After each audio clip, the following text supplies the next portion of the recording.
स्त्री शिक्षकांना पगार हा कंपॅरेटिव्हली कमी मिळतो, कारण माहिती असतं की या काहीही केलं तरी ॲडजस्ट करून घेणार. आणि टीचर्सची एक खूप सुंदर गोष्ट म्हणजे त्या कुठल्याही गोष्टीला ते लोक नाही म्हणत नाही. तुम्ही बघत असाल कुठले पण मोठे अधिकारी असो, त्यांच्या केबिनच्या बाहेर एक पाटी लावलेली असते भेटण्याची वेळ, पण शिक्षकांसाठी अशी कुठली पाटी नसते की तुम्ही या वेळेस येऊन भेटा. बॅक पेन, मायग्रेन हा तर टीचर्सला तुम्ही 100 पैकी जर विचारलं ना तर तुम्हाला 95% लोक उत्तर देणार की हो, मला ह्या गोष्टी होतात. विद्यार्थ्यांसमोर शिक्षकांना उलटं बोलतात, तर त्याच्यामुळे शिक्षकांविषयीचा जो आदर असतो विद्यार्थ्यांच्या मनामध्ये तो थोडासा डामाडोल होतो. मॅडम, या सगळ्या गोष्टींमध्ये जी बॉडी असते, जी एखादी शाळा रन करते किंवा एक संस्था रन करते, तर त्यांची काय भूमिका असते?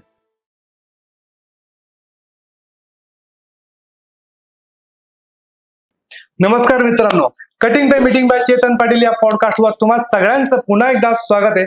मित्रांनो, चॅनलला सबस्क्राईब केलं नसेल तर पटकन करून घ्या, कारण नंतर तुम्हाला अजिबात वेळ मिळणार नाहीये. मित्रांनो, आज आपल्या पॉडकास्टवर अत्यंत महत्वाच्या विषयावर चर्चा करण्यासाठी डॉक्टर अर्पिता कठाने मॅम आलेत. मॅडम, तुमचं खूप खूप स्वागत आहे. नमस्कार, थँक्यू. कसे आहात? मस्त, एकदम मजेत. मित्रांनो, आलेल्या पाहुण्यांचा परिचय करून द्यायचा झाल्यास ICS global solution private limited या कंपनीच्या त्या डिरेक्टर आणि COO आहेत. अपार्ट फ्रॉम दॅट 17 वर्षांचा त्यांचा हा अनुभव आहे आणि नुकतंच त्यांना London book of world record या पुरस्कारांनी सन्मानित केलं गेलंय. अपार्ट फ्रॉम दॅट 19 पुस्तकं त्यांनी ऍज अ घोस्ट रायटर म्हणून लिहिले आहेत. तर मॅम, कसं आहात? एकदम मस्त, आनंदात. हो ना. पहिल्यांदा आमच्या पॉडकास्टवर एखाद्या कंपनीचा डिरेक्टर किंवा CEO ह्या पदाची व्यक्ती आली, आम्हाला खूप भारी वाटतंय. मला सुद्धा. म्हणजे याचा अर्थ असं समजायला हरकत नाही की आम्ही फेमस आहोत बाबा आता. खरंच आहात, आणि तुमचे पॉडकास्ट तसे पण सगळ्यांना खूप आवडतात. Thank you so much.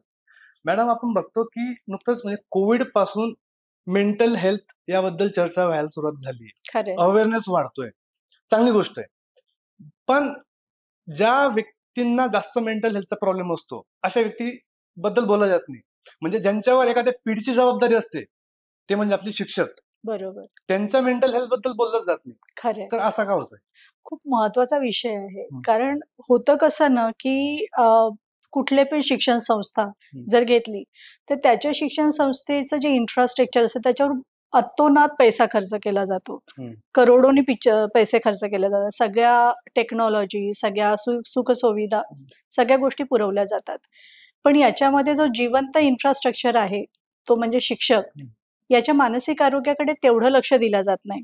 याला कारण कोणी जबाबदार आहे असं म्हटलं जाऊ शकत नाही, पण याच्यामध्ये हा एक मुद्दा येतो की त्या शिक्षकाला स्वतःलाच कळत नाही की मला माझ्या मानसिक आरोग्यावर काहीतरी परिणाम होतोय का, की हा माझ्या रोजच्या सवयीचा भाग झालेला आहे.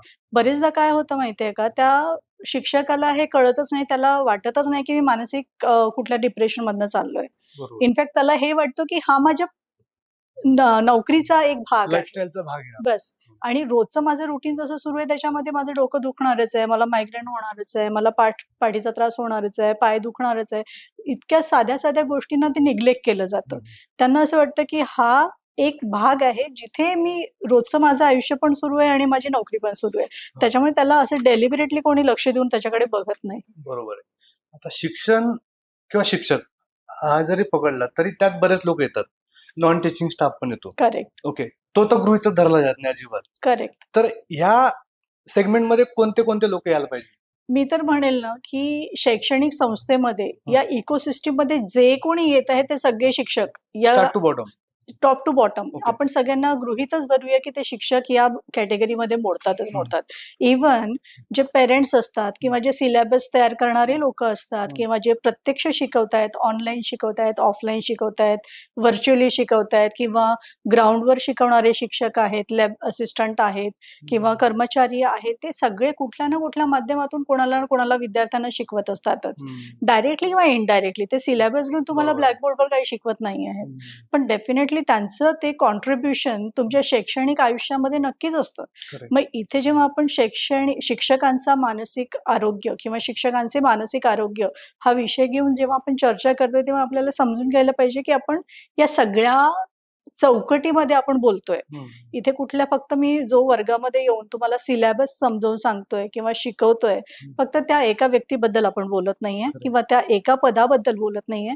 खरं म्हणजे शिक्षक ही एक पदवी नाहीच आहे किंवा ही एक कुठली तरी एक जॉब डेझिग्नेशन आपण म्हणू शकत नाही. हा एक व्यवसाय म्हणण्यापेक्षा ही एक भूमिका आहे. मग ही भूमिका वेगवेगळ्या टप्प्यावर वेगवेगळे लोक करत असतात. मुलगा शाळेमध्ये आला तेव्हा शिक्षकाची जबाबदारी होते की त्याला घडवायचं आहे, ती पिढी घडवायची आहे. जेव्हा तो घरी जातो तेव्हा घरच्यांची भूमिका सुद्धा पॅरेंट म्हणून पण आणि ऍज वेल एज टीचर म्हणून पण त्यांची भूमिका तिथे सुरू होते. ते पण काही ना काही गोष्टी डायरेक्टली इनडायरेक्टली आपल्या मुलांमध्ये इन्कल्केट करत असतात, शिकवत असतात. मग त्यांची पण भूमिका शिक्षक म्हणून येऊ शकते. शिक्षक शाळेतले तर आहेतच, शिवाय या इकोसिस्टीम मध्ये शेवटचा मुद्दा म्हणजे जे संस्थापक आहेत ते सुद्धा आपण इथे गृहीत धरणार आहोत आजच्या खूप महत्वाचं. कारण त्यांनी पण कुठला तरी उद्देश ठेवूनच संस्था काढलेल्या असतात. फक्त पैसा कमवायचा आहे म्हणून कोणी शाळा उघडत नाही. काही ना काही त्याच्या मागे उदात्त हेतू असतोच आणि म्हणून ते शाळा काढतात. मॅम, शिक्षकांचं सगळ्यात मोठं काम असतं वर्गात. तर वर्गातलं वातावरण खूप मॅटर करतं. तिथले विद्यार्थी असतील किंवा विद्यार्थ्यांची प्रगती, त्याच्यावरून शिक्षकांचं मेरिट ठरत असतं की तुम्ही काय करून घेतलं मुलांकडनं वगैरे. बरोबर. तर या सगळ्या गोष्टींचा काय परिणाम होत असेल? शिक्षकावर याचा परिणाम म्हणायचा असेल ना तर तो वेगळा होतो.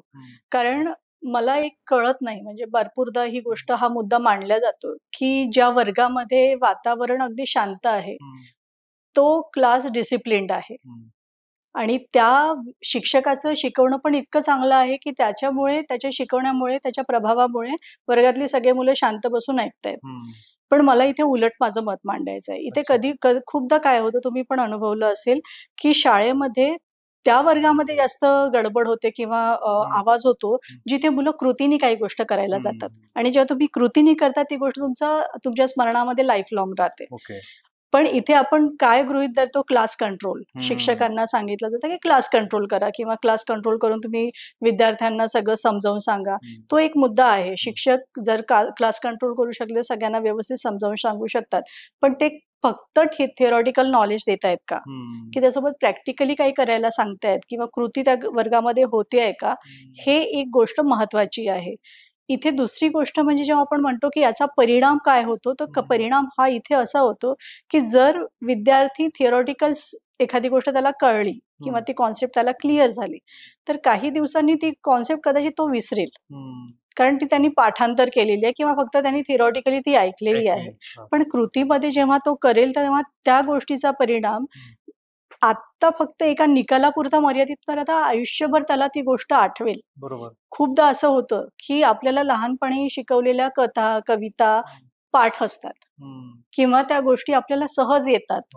कोणी एखादी ओळ जरी म्हटली तरी पुढली पूर्ण कविता आपण म्हणतो, त्यांनी चाली लावून दिलेल्या असतात आणि आपण त्या सगळ्या सहज बोलतो.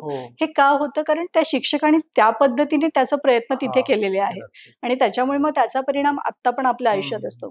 त्याच्या उलट आपण दुसरं एखादं उदाहरण घेऊया. एखादी थेरम, गणितातलं थेरम तुम्हाला शाळेमध्ये शिकवलं, ते आता पण आयुष्यात यूज करत नाही. मग त्याचा उपयोगच नाही आणि त्याचा उपयोग होत नाही, त्याच्यामुळे त्याचा वापर पण येत नाही. पुन्हा आपण त्या गोष्टीला रिवाइज पण करत नाही.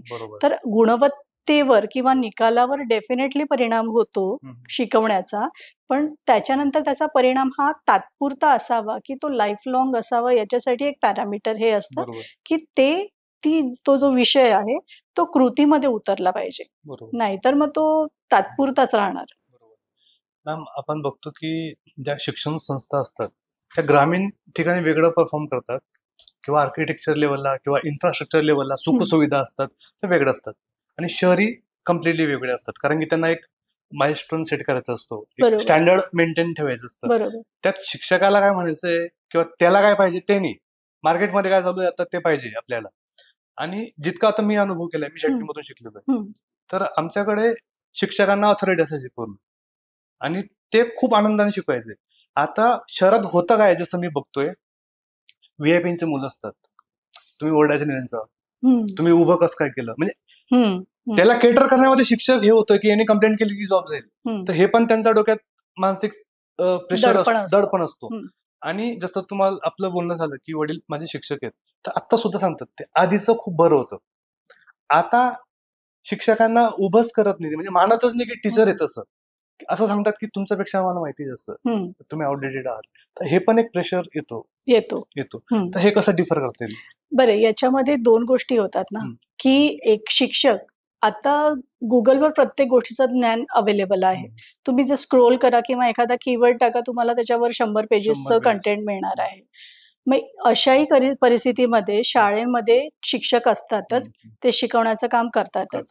आपला मुद्दा जो आहे की ग्रामीण भागातल्या ज्या इन्फ्रास्ट्रक्चर किंवा सुविधा आहेत किंवा शहरातल्या ज्या सोयी आहेत किंवा इन्फ्रास्ट्रक्चर आहे, याचं डिफरन्सिएशन आणि त्यांचं उपलब्धता कशी होती याच्यावर आपल्याला डिफरन्शिएट करता येईल, की इन्फ्रास्ट्रक्चर ही completely we have to agree that की दोघांमध्ये फरक असणारच असणार आहे. तिथलं इन्फ्रास्ट्रक्चर हे वेगळं असेल आणि शहरातलं हे वेगळं असणार, नक्कीच असणार आहे. पण याच्यामध्ये दुसरा मुद्दा काय येतो ना, की दोन्ही गोष्टींमध्ये विद्यार्थ्यांच्या गरजा कमी होत नाही. जसं मी म्हणते की अन्न, वस्त्र, निवारा ह्या गरजा जशा ह्युमन बिंगला गरजेच्या आहे, मग तो विद्यार्थी शाळेतला कुठल्याही वर्गातला असो, मग तो ग्रामीण भागातला असो, शहरी भागातला असो किंवा तो कुठल्याही जागेचा असो, जिओग्राफिकल बाउंड्री आपण त्याला नाही म्हणू शकत. तर कुठल्याही ठिकाणचा असो, पण त्याची गरज तर तीच आहे ना. जर मला एखाद्या विद्यार्थ्याला 2+2 4 शिकवायचं असेल, तर ग्रामीण भागातल्या म्हणून मी त्याला 2+2 3 नाही शिकवणार. त्याची गरज आहे की त्याला ते परफेक्ट नॉलेज मिळायला पाहिजे. किंवा शहरातल्या विद्यार्थ्याला उगीचच मी 2+2 5 किंवा 6 नाही सांगणार. त्याला मी 2+2 4च सांगणार आहे. ह्या ज्या गरजा आहेत त्या बदलत नाहीत. हां, इन्फ्रास्ट्रक्चर वाईज तुमची गरज चेंज होऊ शकते किंवा तिथल्या फॅसिलिटीज वाईज तुमचं सगळं चेंज होऊ शकतं. तुम्ही तिथे नेमणारा जो टीचर स्टाफ आहे तो वेगळा असू शकतो किंवा तिथे पुरवले जाणारे आणखी ज्या सुखसुविधा आहेत, जसं आता आपण बघितलं की शहरांमध्ये AC क्लासरूम्स असतात किंवा स्मार्ट बोर्ड्स असतात. हे ग्रामीण भागामध्ये अजून बघायला मिळत नाही. तिथे स्वतःचा त्यांचा चांगला वर्गच नसतो. तिथे बाकीच्या सुखसुविधा तर खूपच दूरची गोष्ट आहे. मुलं काय स्ट्रगल करून शाळेपर्यंत पोहोचतात हे त्या टीचरला माहिती आहे. तिथे ते टीचर सुद्धा वर्गामध्ये येईपर्यंत काय प्रयत्नांनी वर्गापर्यंत पोहोचतात हे त्यांचं स्ट्रगल त्यांना माहिती आहे. शहरामध्ये पण हे स्ट्रगल असतात, पण स्ट्रगल हे वेगळ्या लिमिटपर्यंत असतात. शहरातले स्ट्रगल आणि गावातले स्ट्रगल यांना आपण कंपेअर नाही करू शकत. दोन्ही जे फेजेस आहेत ते कम्प्लिटली डिफरंट आहेत. स्ट्रगल आहेत. दोन्ही याच्यामध्ये स्ट्रगल आहेत. दोन्हीच्या गरजा वेगवेगळ्या आहेत. पण गरजा या थिअरॉटिकल किंवा प्रॅक्टिकल लेवलच्या गरजा नाही आहेत. चेंज नाही होत. त्या गरजा कुठे चेंज होतात, जिथे एखाद्या गोष्टीला मला एक्सप्लेन कसं करायचं आहे, त्या उदाहरणांसाठी मी चेंज करू शकेल. पण अदरवाईज त्याच्यामध्ये बेसिक नॉलेजमध्ये कुठे डिफरन्सिएशन नाही करता येत. ते तेच राहणार आहे. तिथे दुसरी गोष्ट आणखी काय येते, की एखादी मुद्दा मला शाळेमध्ये शिकवायचा आहे ग्रामीण भागामध्ये, तर मी उदाहरणं घेणार त्याच्या अवतीभोवतीचे. जे त्यांना कळतील अशा गोष्टी मी त्यांना सांगणार. आणि ऑन द अदर हँड जर मला शाळेमध्ये, जे शाळा शहरी भागामध्ये आहे, त्यांना जर मला उदाहरणं द्यायची असेल, तर ती उदाहरणं डेफिनेटली मी त्यांच्या सराउंडिंग मधलीच देणार. ती त्यांना तिकडली देऊन चालणार नाही. हां, या पद्धतींमध्ये नेमकी तफावत होते. आणि आपण गल्लत काय करतो, की ग्रामीण भागातल्या लोकांना याची गरजच नाहीये. त्यांना काय कळणार आहे? त्यांना तुम्ही सांगा, त्यांना सगळं कळतं. इनफॅक्ट मी असं म्हणते, की आपल्या ग्रामीण भागातला विद्यार्थी सुद्धा तेवढाच कॅपेबल आहे, जेवढा कॅपेबल आपल्या शहरी भागातला विद्यार्थी आहे. तरुण हे तरुण आहेत. म्हणजे विद्यार्थी हा विद्यार्थी आहे, तरुण हे तरुण आहेत. पण त्यांच्यामध्ये जागेचा बदल आहे. त्यांच्या बुद्धीचा किंवा बुद्धिमत्तेचा किंवा कौशल्याचा बदल नाही आहे. त्याच्यामुळे त्यांच्यामध्ये जर पोटेन्शियल आहे, तर ते पोटेन्शियल एक्सप्लोर कसं करावं याकडे भर द्यायला पाहिजे. In fact just making differentiation among them. याच्यामध्ये काय होतं ना, की त्यांच्यामध्ये बुद्धिमत्ता आहे, त्यांच्यामध्ये कौशल्य आहे, त्याच्यामध्ये स्किल आहे, त्यांच्यामध्ये सगळ्या गोष्टी आहेत. पण त्याला एक्सप्लोर कुठे करायचं हेच माहिती नाही किंवा अवेअरनेसच नाही त्यांच्याबद्दल. मग ते पुढे नाही जाऊ शकत. योग्य गायडन्स मिळत नाही त्यांना किंवा शिक्षकांना तेवढ्या सुविधाच नाहीये, की त्यांच्याकडल्या शिक्षकांना पण तेवढं माहित नसते, की आपल्या मुलांना आपण कुठे पाठवायला पाहिजे. मग तिथे मग ते लिमिटेशन्स येतात. अदरवाईज दोघांच्या बुद्धिमत्तेमध्ये, कौशल्यामध्ये डिफरन्शिएशन नाही करू शकत आपण. सहजासहजी लोक असं बोलून जातात की शिक्षकांची ड्युटी म्हणजे एकदम सोपं आहे बाबा. आता मलाही बोलतात, म्हणजे अरे पप्पा म्हणजे 7 वाजता गेले सकाळी, 12ला घरी. गव्हर्नमेंट जॉब असेल तर दिवसभर म्हणजे जेव्हा आम्ही उठतो तेव्हा अशी काम करून घरी आलेले असतात. ते कितपत खरं आहे? बरं, आता याच्यामध्ये ना आधी पूर्वी हा काळ होता, हां.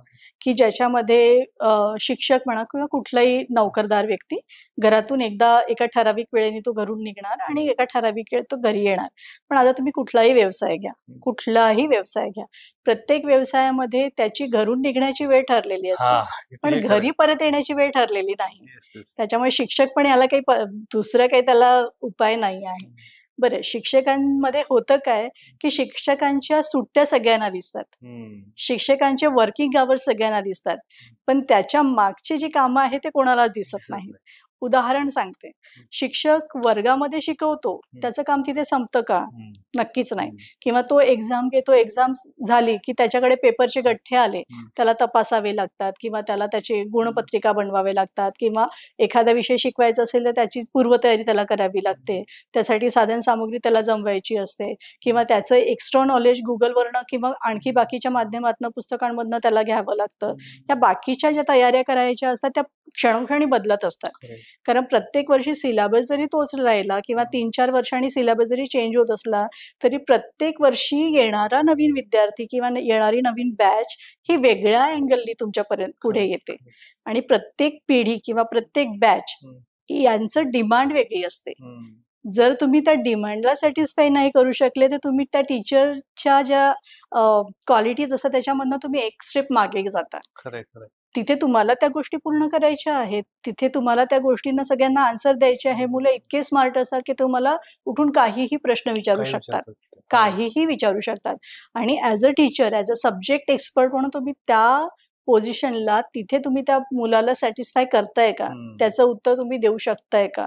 किंवा नुसतंच उडवाउडवीचं उत्तर देण्यापेक्षा तुम्ही त्याला त्याच्या प्रश्नाचं त्याला हवंय ते उत्तर देऊन त्याला सॅटिस्फाय करताय का? ही गोष्ट तपासायला पाहिजे. तपासायला दुसरी पाहिजे. गोष्ट काय होतं ना, की टीचर उदाहरण खूपदा होतं असं म्हणजे मी पण माझ्या लहानपणी पण बघितलंय किंवा आजूबाजूला खूपदा बघते, की टीचर एखादी गोष्ट माहिती नसेल तर काहीतरी तो अ, करून चौकट एक तयार करून ती एक पुढे मांडतो. पुढे मांडतो. पण मला असं वाटतं, की प्रामाणिकपणे टीचरनी पण हे कधी-कधी एक्सेप्ट मान्य करायला करायला पाहिजे. पाहिजे. हां, मान्य करायला पाहिजे, की मला हा विषय ना थोडा माझ्यासाठी नवीन आहे. हां. उद्या मी तुझ्याशी यावर बोलते. एक्झॅक्टली. हां. हे मी हे पाहिजे. अभ्यास करून येते किंवा तुला तुझा काही वेगळा अँगल तर तू मला सांग, हं. की याच्याबद्दल तुला काय वाटतं?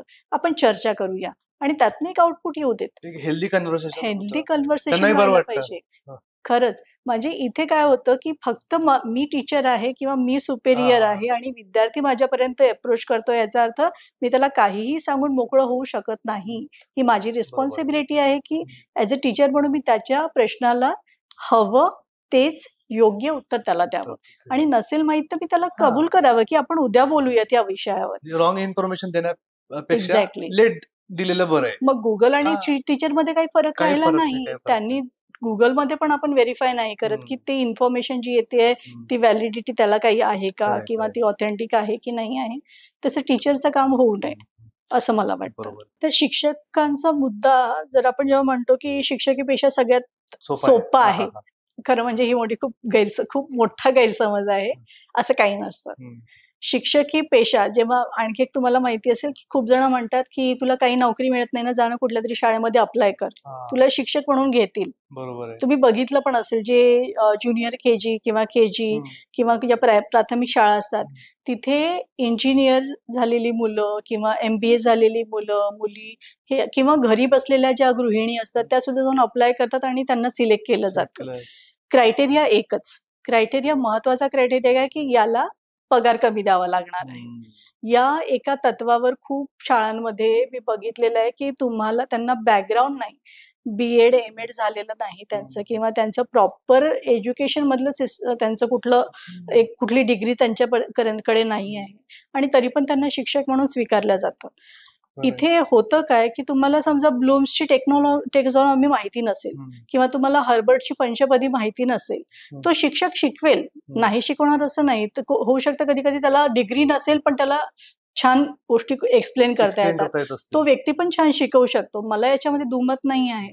दुसरी बाजू ही समजून घ्यायला पाहिजे, की मी तिला कुठल्या क्रायटेरियामध्ये किंवा कुठल्या कॅटेगरीने मी त्या शिक्षकाला अपॉइंट करतेय अपॉइंट किंवा करतोय. सिलेक्ट केलं आहे. हं. त्याचा फक्त तो माझ्याकडनं पगार कमी घेते आहे आणि म्हणून मी संस्थापक आहे आणि मी त्याला सिलेक्ट केलं असं नाही व्हायला नाही पाहिजे. इनफॅक्ट तुम्ही चेक करा, कारण तुम्ही एक पिढी देताय ना त्याच्या हातात. तुम्ही 30 मुलांचा वर्ग दिला असेल किंवा 50 मुलांचा वर्ग दिला असेल, दोन्ही केसमध्ये तुम्ही त्यांना 50 मुलांची जबाबदारी देताय. खूप मोठी सिरियस गोष्ट आहे ही. खरंय, समजून घ्या खरंय. की तुम्ही त्या पिढीचं भवितव्य जे काही आहे तुम्ही अशा व्यक्तीच्या हातात सोपवत आहे, जी व्यक्ती तुमच्याकडे त्या प्रॉपर बॅकग्राऊंडची नाहीच आहे. मग त्याला खरंय. कळणार कसं की शिकवायचं काय आहे? बरोबर, बरोबर. आणि म्हणून खूपदा असं म्हणतात ना, की काही मिळालं नाही तर शिक्षकी पेशा तुम्हाला बरा आहे. बरोबर आहे. पण शिक्षकी पेशाच्या मागे पण खूप सगळे ह्या गोष्टी असतात, अगदी. खूप सगळे टास्क असतात, हम्म. खूप सगळे असाइनमेंट्स असतात, हम्म. खूप सगळ्या जबाबदाऱ्या असतात. एक मार्गदर्शक म्हणून, एक मित्र म्हणून, एक फॅसिलिटेटर म्हणून किंवा एक उपदेशक म्हणून किंवा कधी-कधी इव्हेंट मॅनेजमेंट सुद्धा त्यांना करावे लागतात. हो, हो. ऑन टाईम खूप सगळ्या गोष्टी जबाबदाऱ्या त्यांच्यावर येतात आणि ते नेहमी तयार असतात. असतात. शिक्षकांना तुम्ही कधीही सांगा, ते लोकं नाही म्हणत नाही नाहीत. म्हणत नाही. पटकन त्या गोष्टीला तयार होतात. बरोबर. तर ह्या बाकीच्या गोष्टींकडे कोणी बघितलं बघत खरंय, नाही जनरली. खरंय. आणि मग सगळ्यांना असं वाटतं की शिक्षकी पेशा is always good. Teachers are means they are very free. कारण त्यांना सुट्ट्या खूप असतात. सुट्ट्या खूप असतात. पण सुट्ट्यांमध्ये दुसरी बाजू पण सांगते. सुट्ट्यांमध्ये काय होतं की एक तर कुठल्याही शाळेमध्ये जर तुम्ही बघितलं, शाळा, विद्यापीठ कुठेही जा, शिक्षण संस्थेमधले कुठल्याही शिक्षण संस्थेमध्ये काय होतं, सुट्ट्या येण्याच्या अगदी आधीपर्यंत कुठलीतरी एक्झाम झालेली असते हां.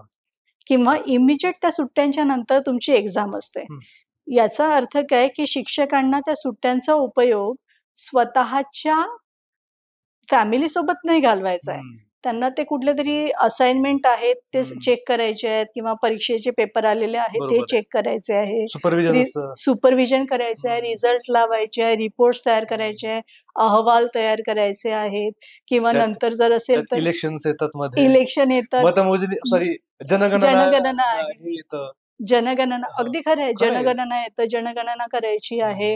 अशा अनेक किंवा कुठल्यातरी एखादी नवीन स्कीम आली असेल तर दारोदारी जाऊन त्याची तुम्हाला अवेअरनेस स्प्रेड करायचं आहे. अशा भरपूर जबाबदाऱ्या यांना दिल्या जातात. जिथे कोणी नाही ना, म्हणजे मी इव्हन सांगते, माझी एक मैत्रीण आहे, तिला कोविडच्या वेळेस त्यांना ते सगळं अवेअरनेसचं जे कॅम्पेन असतं ते टीचरला दिलं होतं आणि त्यांना प्रत्येक दारोदारी जाऊन त्या गोष्टीला स्प्रेड करायचं होतं किंवा अवेअरनेस स्प्रेड करायची होती. मग ह्या लोकांना नाही म्हणता येत नाही. खरं आहे. कारण त्यांना असं वाटतं की नाही म्हटलं तर मला कदाचित माझी नोकरीवर शंका येईल किंवा शंका मला येईल. हे लोकं शो कॉज दाखवतील किंवा मला एक्सप्लेनेशन मागतील किंवा मला नोकरीवरून काढतील. म्हणून या भीतीपोटी ह्या लोकांना सगळ्या गोष्टी कराव्या लागतात.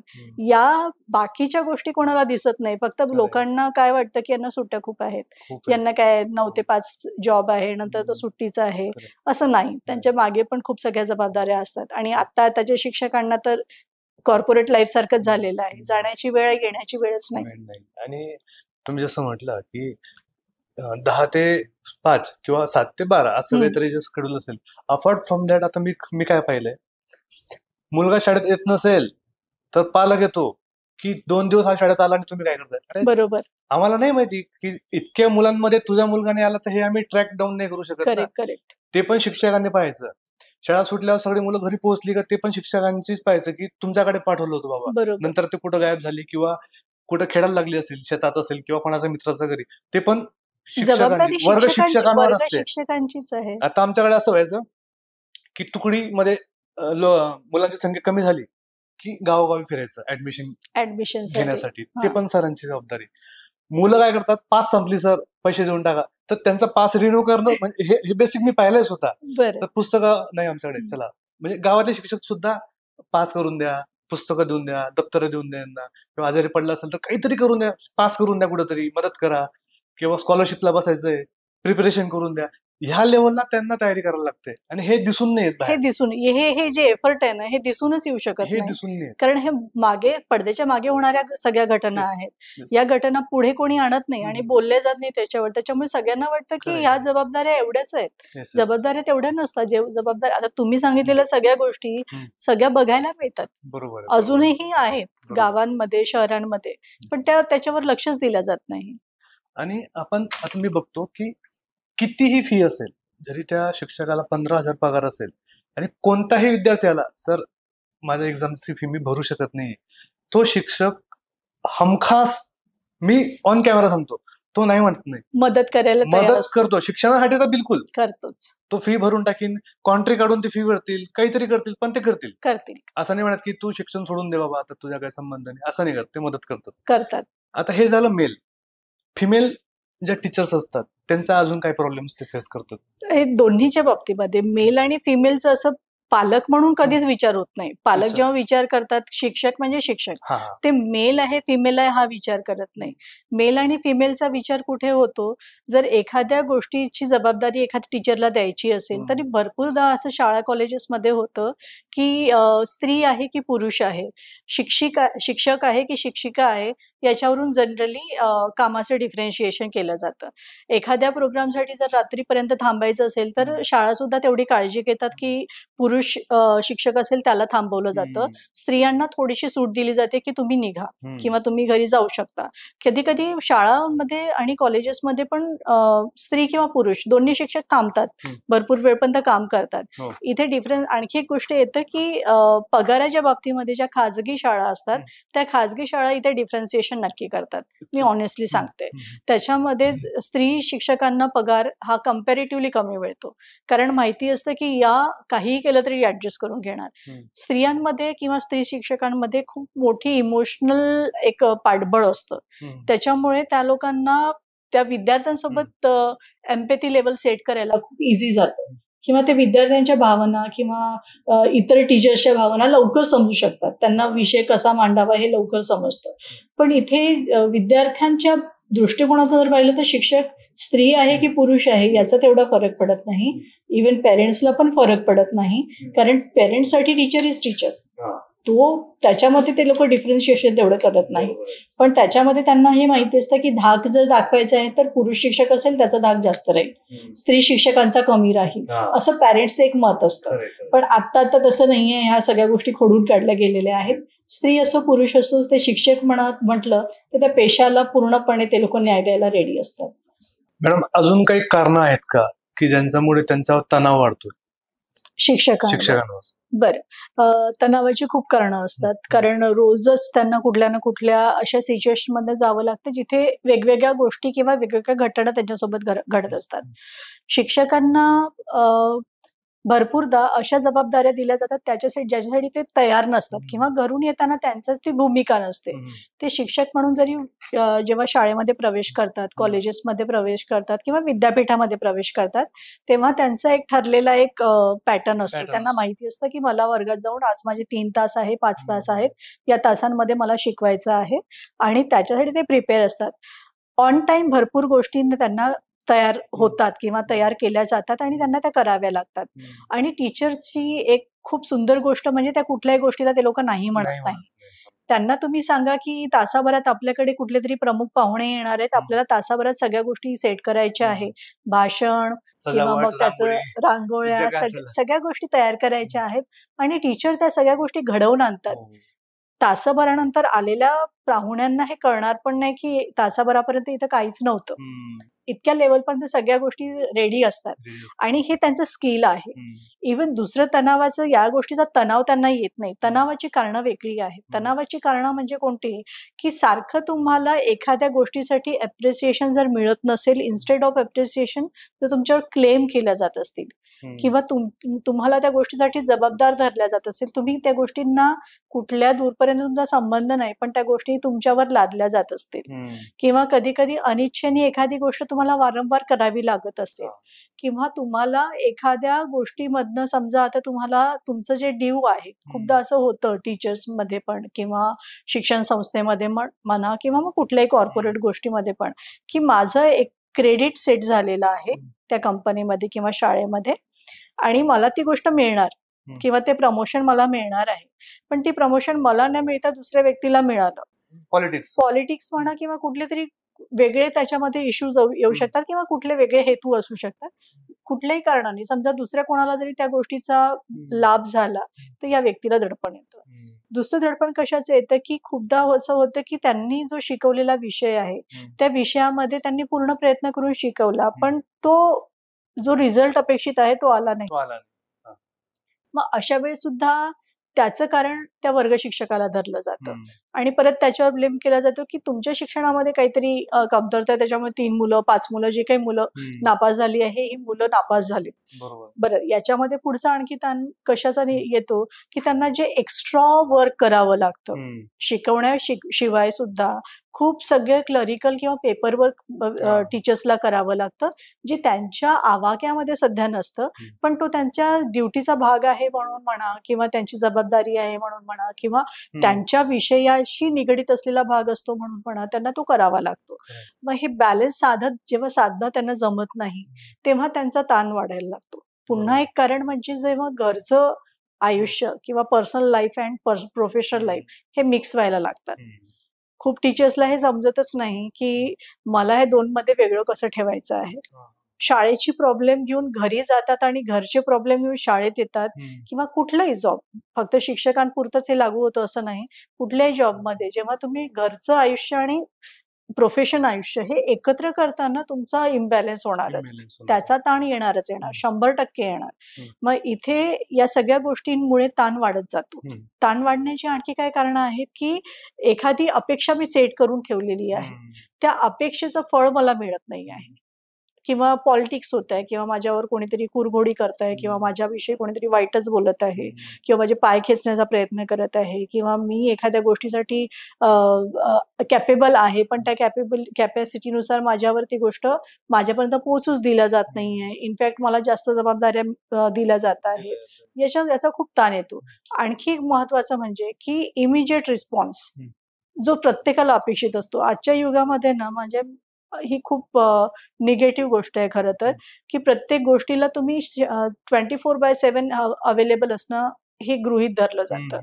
तुमच्याकडे मोबाईल आहे, तुमच्याकडे ईमेल्स येतात, किंवा तुम्ही व्हॉट्सअपच्या कुठल्या तरी ग्रुपमध्ये असता.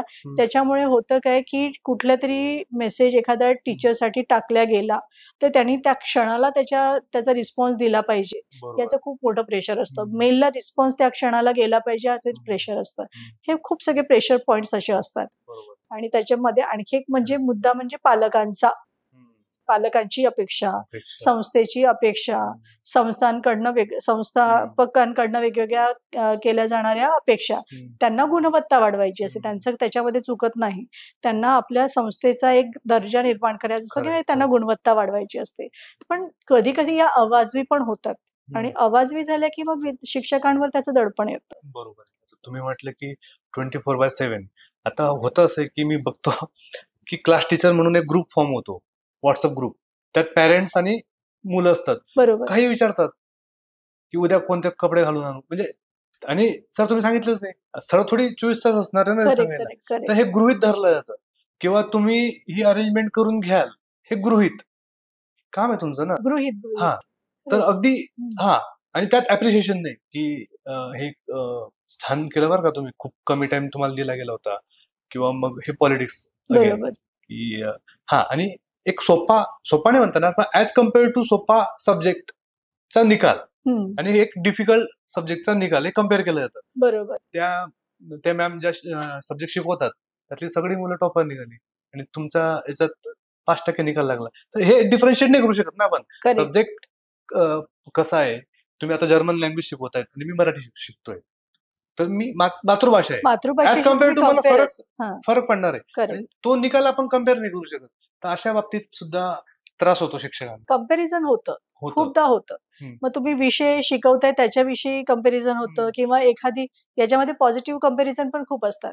म्हणजे सगळे मुलं त्या शिक्षकाचं खूप ऐकतात, टीचर फेवरेट आहे, त्या टीचर फेवरेट आहेत, किंवा त्या टीचरचं सगळे मुलं सगळे खूप बुकाटाने ऐकतात. माझं कोणी ऐकत नाही, मग त्यांना सांगा. जबाबदाऱ्या वाढतात. कम्पॅरिझन दोन्ही पद्धतीने होतं, एक तर निगेटिव्हनी पण होतं आणि पॉझिटिव्हनी पण होतं. ऑन टाइम तुम्ही जे काही विषय शिकवत आहे ते विषय शिकवतच आहात, पण बाकीच्या गोष्टी पण तुम्ही करताय ना. बरोबर. मी तर म्हणते डॉक्टरचा पेशा आणि शिक्षकांचा पेशा सेम आहे. रोज त्यांना वेगळ्या कुठल्या तरी एका सिच्युएशनला पुढे जायचं आहे. बरोबर. तिथे तुम्ही 24/7 जरी अवेलेबल असेल तरी पण तुम्हाला माहिती नाही त्याचा रिझल्ट काय येणार आहे. कारण अगेन आफ्टर ऑल आपण ह्युमन बिईंग सोबत डील करतोय, आपण मानवी मनांसोबत डील करतोय, आपण दगडांसोबत डील करत नाहीये. तर जिथे कुठे ह्युमन ऍस्पेक्ट येतं किंवा मानवी भावना येतात, ते डेफिनेटली त्याचे रिझल्ट वेगळे वेगळे येणारच आहेत. ते सगळ्यांना काही ठोकताळे काढून असे ठेवलेले नाही ना, की याचं उत्तर हेच येणार आहे, सगळ्यांचं उत्तर एवढंच येणार आहे, बरोबर. असं काही ठरलेलं नसतं. बरोबर. आणि आता हे जे फॅड आहे की 24/7 अवेलेबल असायला पाहिजे, त्यात आपण काय 2-3 नियम लागू करायला हो, पाहिजे नक्कीच करू शकतो. कारण हे तर हे कंप्लेंट्स आल्या किंवा हे आपण मानतोय की हे आता परिस्थिती अशी आहे. बरोबर. त्यात इम्प्रुव्हमेंटसाठी काय करता यायला पाहिजे? इम्प्रुव्हमेंटसाठी ना सगळ्यात पहिले जसं तुम्ही बघत असाल कुठले पण मोठे अधिकारी असो, त्यांच्या केबिनच्या बाहेर एक पाटी लावलेली असते, भेटण्याची वेळ. आणि भेटण्याच्या वेळेच्या खाली कुठलेतरी स्लॉट दिलेले असतात, या तासांमध्ये तुम्ही येऊन भेटा. बरोबर. पण शिक्षकांसाठी अशी कुठली पाटी नसते, की तुम्ही या वेळेस येऊन भेटा. किंवा शिक्षकांना एखादी गोष्ट सांगितली गेली असेल, तर तुम्हाला ते शिक्षक तेव्हाच्या तेव्हा अवेलेबल हवे असतात. शिक्षकांसाठी पण माहिती या प्लॅटफॉर्मवरून तर मी तर सगळ्या टीचर्सला पण रिक्वेस्ट करेल, इव्हन त्यांच्या संस्थापकांना पण रिक्वेस्ट करेल, शाळा कॉलेजेस सगळ्यांनी ही गोष्ट जर फॉलो केली ना, तर मला वाटतं की ह्या जे डिप्रेशन येतात किंवा प्रेशर येतात, याच्यामधनं बऱ्यापैकी रिलीफ मिळेल. एकच गोष्ट करा, की तुम्ही शाळा म्हणून किंवा एक संस्था म्हणून आपल्या टीचर्सला एक वेळ ठरवून द्या. दिवसातले 2 किंवा 3 स्लॉट द्या, की सकाळी तू 9 ते 10 मध्ये, दुपारी 2 ते 4 मध्ये किंवा संध्याकाळी जे काही आहे 6 ते 7 मध्ये तू 3 वेळापैकी एका वेळेत तू उत्तर द्यायला पाहिजे. तू जेव्हा आपण ह्या 3 वेळा ठरवून दिलेल्या आहे, त्या 3 वेळामध्ये तो व्यक्ती आहे ना अवेलेबल, तो करेल. 3 पैकी एका याच्यामध्ये तो अवेलेबल आहे आणि तो त्याचं उत्तर देणार. पण जेव्हा आपण असं म्हणतो की त्यांनी तेव्हाच्या तेव्हाच दिलं पाहिजे, त्याला वर्गात जायचंय शिकवायला, पण त्याला आधी मेल पण करायचा आहे, त्याला रिपोर्ट पण सबमिट करायचा आहे, त्याला जाऊन त्याचे पेपर्स पण सबमिट करायचे, बऱ्याच गोष्टी असतात.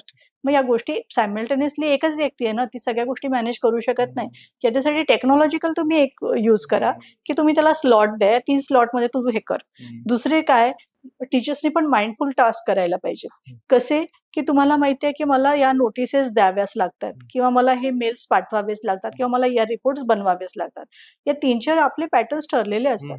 मग या पॅटर्न्स मध्ये जर आपण टेम्पलेट बनवून ठेवले, काय करायचंय, मला फक्त डेट चेंज करायची आहे, त्या इव्हेंटचं नाव चेंज करायचंय किंवा बाकीच्या गोष्टी फॉर्मॅलिटी थोड्याशा चेंज करायच्या आहेत आणि मला तो शूट करायचा आहे, राईट? तर ते करू शकतो. किंवा एआयचा तुम्ही उपयोग करा, एआयचा यूज करा आणि त्याच्या तुमच्या गोष्टी तुम्ही सुरळीत करून घेऊ शकता. सोप्या गोष्टी करू शकतो. मी इथे काही टीचर्सला असं पण बघितलेलं आहे, की त्यांना एक मेल करायला अगदी ते बटन एक बटन एकेका बोटांनी प्रेस करतायत. इतकं तुम्ही हे मागे राहू नका. थोडंसं टेक्नॉलॉजी पुढे जात आहे ना, टेक्नॉलॉजी सोबत आपण 2 पावलं तरी पुढे जाऊ शकतो. तुम्हाला मोबाईल हँडल करता येतो, याचा अर्थ तुम्ही कुठल्याही टेक्नॉलॉजीला इझिली हँडल करू शकता. ऍटलीस्ट कम्प्युटर तर तुम्ही हँडल करू शकाल. अगदी व्हॉइस कमांड आली आता. व्हॉइस कमांड आली आहे, नाही तुम्हाला टाईप करावं लागत काही. तुम्ही व्हॉइस कमांड द्या, तो त्याचं करतोय. तुम्हाला जर काही चेंज करायचं तुम्ही मॅन्युअली चेंज करा, पण अदरवाईज टेम्पलेट बनवा, स्लॉट रेडी करा आणि ते टिक मार्क करून ठेवा, की मला या गोष्टींमध्ये दिवसभरात हे करायचं आहे. त्या होऊ शकतात इझिली. जसं मॅम पॉडकास्टच्या सुरुवातीला तुम्ही म्हटले की बरेच शिक्षक कंप्लेंट करतात की मला मायग्रेनचा त्रास होतोय, डोकं दुखतंय, चिडचिड होते, तर हे तणावाची लक्षणं आहेत. बरोबर. तर अजून त्यांनी तरी ऍक्सेप्ट करत नाही. त्यांना वाटतं की हा आपला लाईफस्टाईलचा पार्ट आहे बाबा, तर हे होतच. तर त्यांनी हे कसं म्हणजे कसं ओळखावं?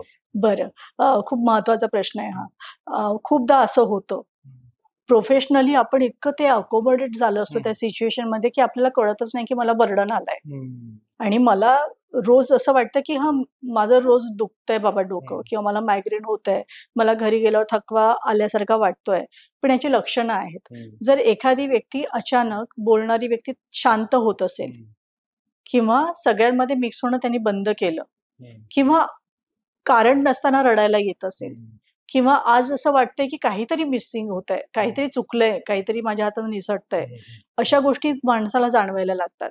इव्हन कधी कधी काय होतं ना, की ज्या गोष्टी नसतात त्याची भीती वाटायला लागते, की मी शाळेत जाण्याची इच्छाच होणार नाही किंवा कॉलेजमध्ये जाण्याची इच्छा होणार नाही, वर्गात जायचं असेल तरी दडपण येणार, की मला शिकवायचीच इच्छा होत नाहीये किंवा आणखी काही अशा खूप गोष्टी येतात. त्यांचे सिम्पटम्स शरीरावर दिसायला लागतात. तुमचे हात दुखणार, पाय दुखणार, मायग्रेन होणार, बॅक पेन, मायग्रेन. हा तर टीचर्सला तुम्ही 100 पैकी जर विचारलं ना, तर तुम्हाला 95% लोक उत्तर देणार की हो मला ह्या गोष्टी होतात. आणि रोज होतात. हम्म. या फ्रिक्वेंटली जर तुम्हाला होत असेल तर तुम्ही समजून घ्या की तुम्हाला कोणाशी तरी बोलण्याची गरज आहे. गरज आहे. आणि नाही तर इग्नोर केलं ना तर त्याचे सिम्पटम्स पुढे आणखी मोठ्या डिसीजमध्ये होतील. तर बरोबर. त्याच्यामुळे वेळीच तुम्ही आयडेंटिफिकेशन करायला पाहिजे. जर तुम्हाला थांबून असं वाटत असेल की मी काहीतरी चुकतेय किंवा काहीतरी सुटतंय किंवा काहीही कारण नसताना तुम्हाला जर वाटत असेल की मला आता रडायला खूप येतंय. हा. कधी कधी होतं असं की हम्म. आणि आपण मगाशी जो मुद्दा बोललो ना की स्त्री आणि पुरुष शिक्षकांविषयी, त्याच्यामध्ये ह्या गोष्टी आपल्याला प्रकर्षाने बरोबर आहे. जाणवतात.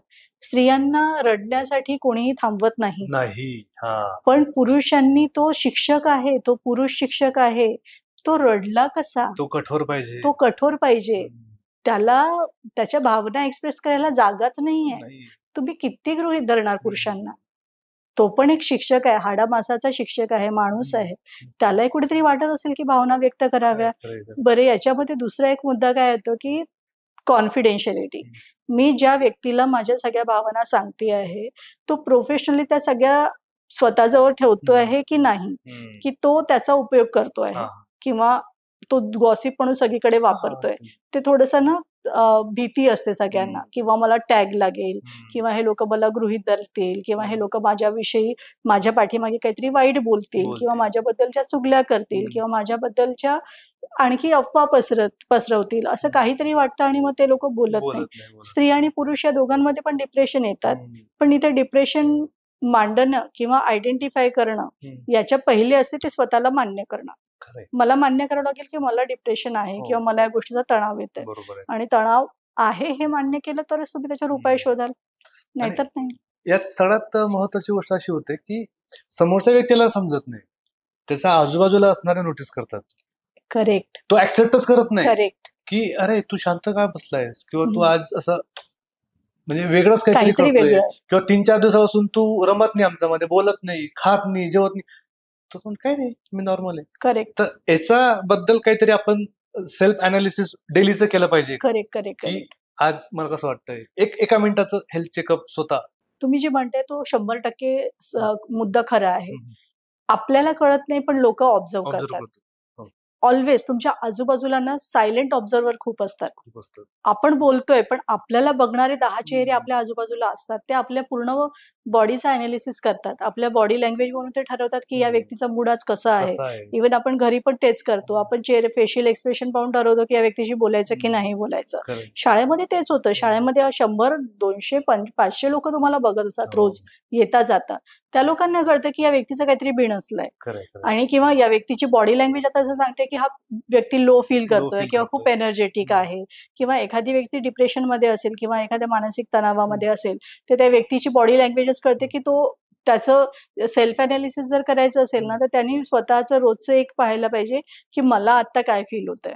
याला आम्ही जसं म्हणतो की feel and accept. Feel and accept म्हणजे की मला आता काय वाटतंय आनंद, त्या व्यक्तीला त्या भावनेला नाव द्या की मला आता वाटतंय आनंद. मला काय वाटतंय आता की मी आता थोडंसं लो फील होतंय, मला दुःख वाटतंय का. लो फील होण्याचे खूप कारण असू शकतात. लो मे बी मी खूप एक्झर्शन केलंय त्याच्यामुळे मला लो फील होऊ शकते किंवा मला कुठल्या गोष्टीमध्ये रुची नाहीये म्हणून मी लो होऊ शकते किंवा मला काही गोष्टी कळतच नाहीये. कधी कधी विनाकारण पण मला लो फील होऊ शकते. मग मला नेमकं त्याला टॅग द्यावा लागेल.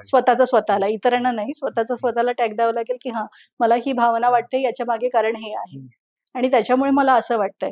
हे असे चेक पॉईंट जर आपण रोजच्या रोज स्वतःला चेक केले ना की आपल्याला कळेल की माझं पॅटर्न काय आहे.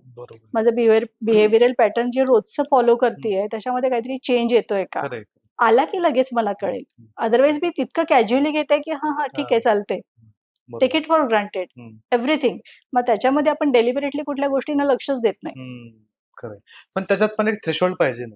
म्हणजे जसं ताप आलाय, अरे जास्त वाढलं की मग डॉक्टरांकडे जाईल, बरं मी डोकं दुखतंय माझं पण एवढं नाही दुखत आहे, नंतर गोळ्या घे. तर याच्यामध्ये पण पॅटर्न पाहिजे की हा मी लो फील करतोय पण मी काउन्सिलरकडे कधी जाऊ, कधी काउन्सिलिंग करू. म्हणजे तुम्ही कसली वाट बघताय की जास्त होईल, म्हणजे त्याला काहीतरी जास्त म्हणजे किती जास्त ते डिफाईन करता यायला आणि ते मोजता नाही येत ना. त्याला काही मीटर नाही.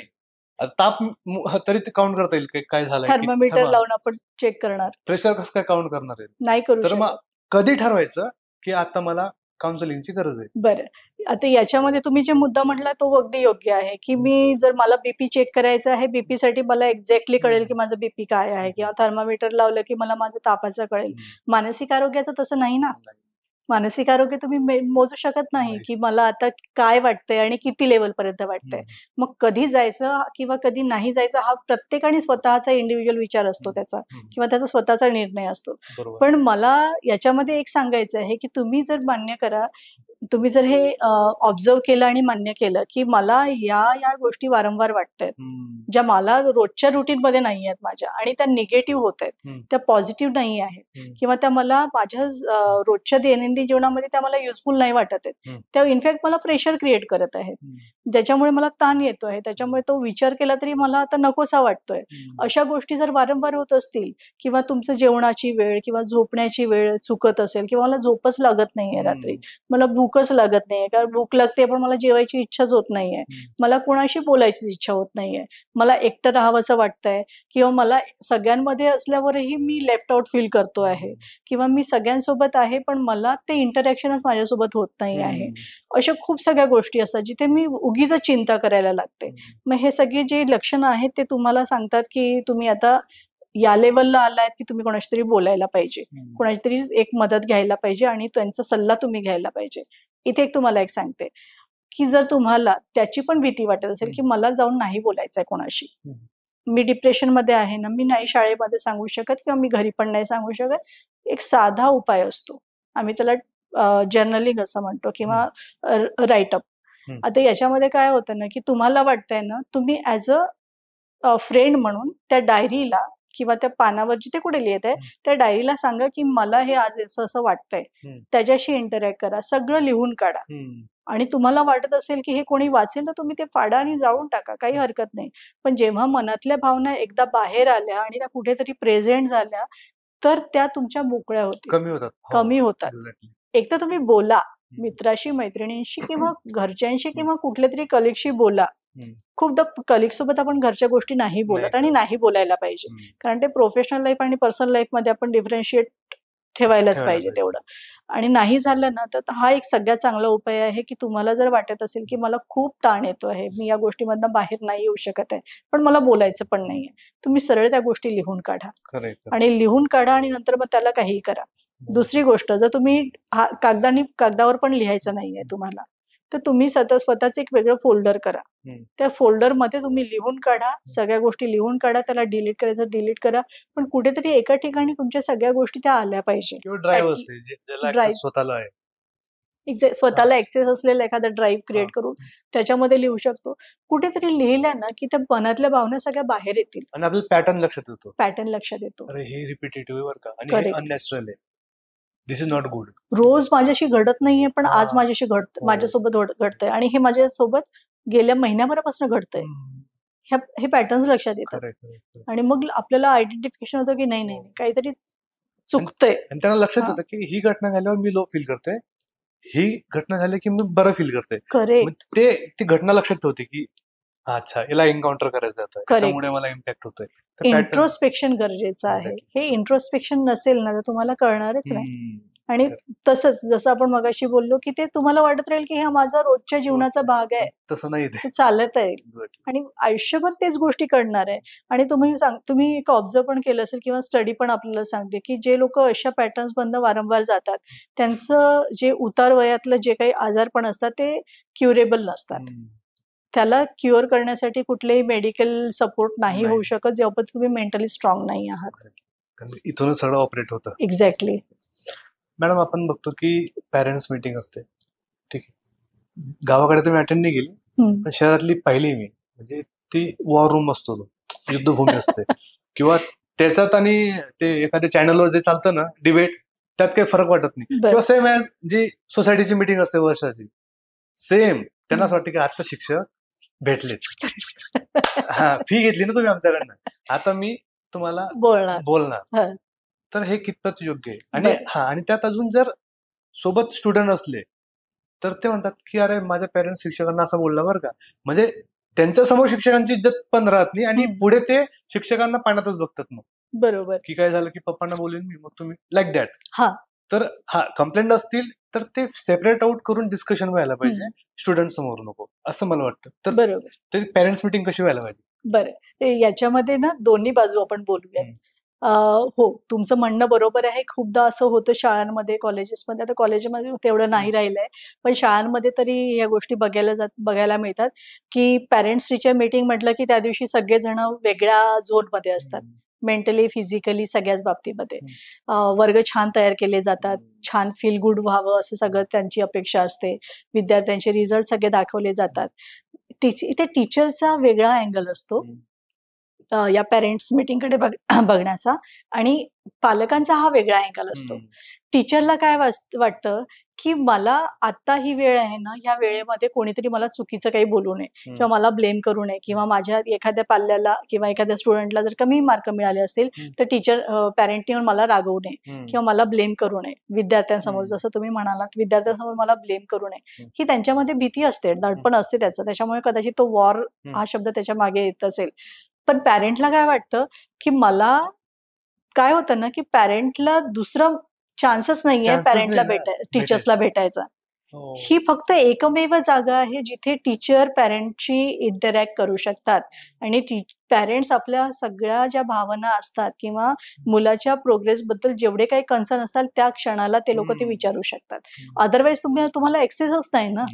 तुम्ही कुठल्याही शाळेमध्ये जा, जसं आधी व्हायचं.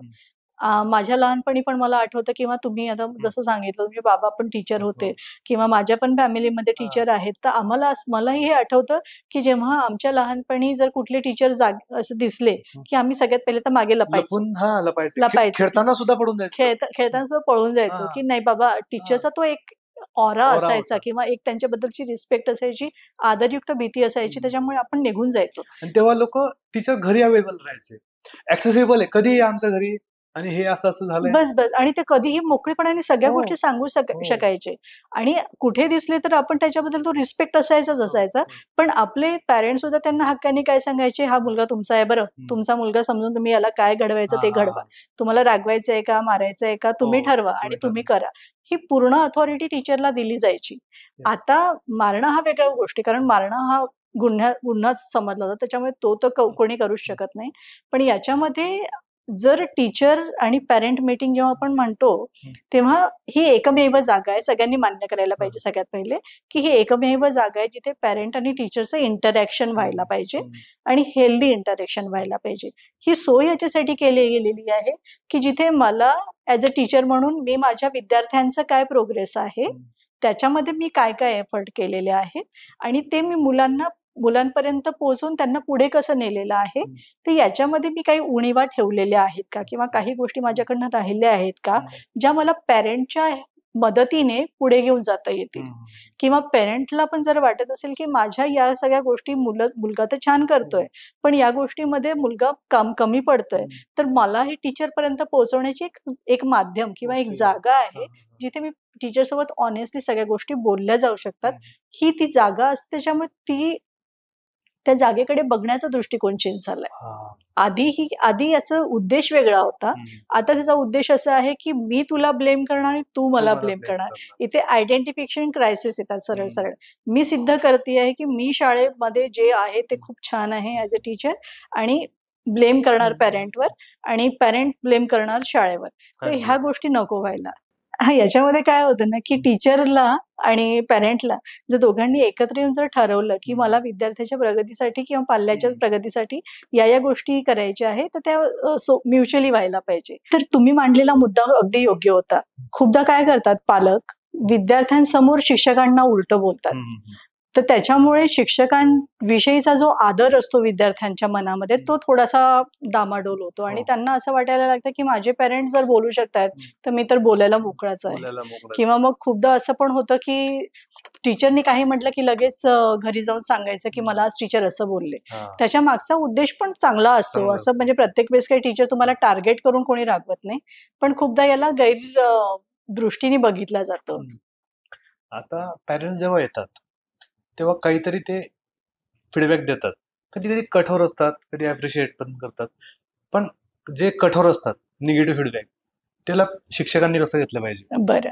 पण याच्यामध्ये ना एक मुद्दा आपण लक्षात घ्यायला पाहिजे, की टीचर म्हणून किंवा पॅरेंट म्हणून, की जेव्हा एखादा पालक तुमच्याकडे येऊन जर एखाद्या विषयी कंप्लेंट करते, तर ती कंप्लेंट नसते. खरं म्हणजे त्यांची ती काळजी असते. स्वतःच्या मुलाबद्दलची ती काळजी असते आणि त्यांना ती तुम्ही हक्काची जागा वाटते, जिथे तुम्ही येऊन ते सांगतात, की मला माझ्या मुलाला हे कमी मार्क कसे पडले, असं म्हणण्यामागे त्यांची काळजी अशी असते, की याला तुम्ही सांभाळा, की याला चांगले मार्क मिळायला पाहिजेत. पण ही भीती जी असते ना, ही भीती ते डायरेक्टली बोलू शकत नाही. त्याच्यामुळे ते आवाजाच्या वरच्या आवाजात बोलतील किंवा काहीतरी वेगळे कमेंट करतील आणि त्याच्यामुळे ते पॅरेंटनी केलेले कमेंट जे आहे ते शिक्षकांना वाटू शकतात, की माझ्यावर ताशेरे ओढल्या जात आहेत किंवा माझ्यावर ब्लेम केला जात आहे. कुठल्याही गोष्टी जर अशा असतील, तर याला हँडल करण्याचे खूप सोपे उपाय आहेत.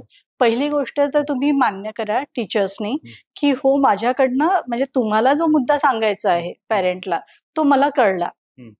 तुम्ही जे बोलते ते मला कळलं. आपण याच्यावरनं दोघं मिळून सुद्धा याच्यावर काम करूया.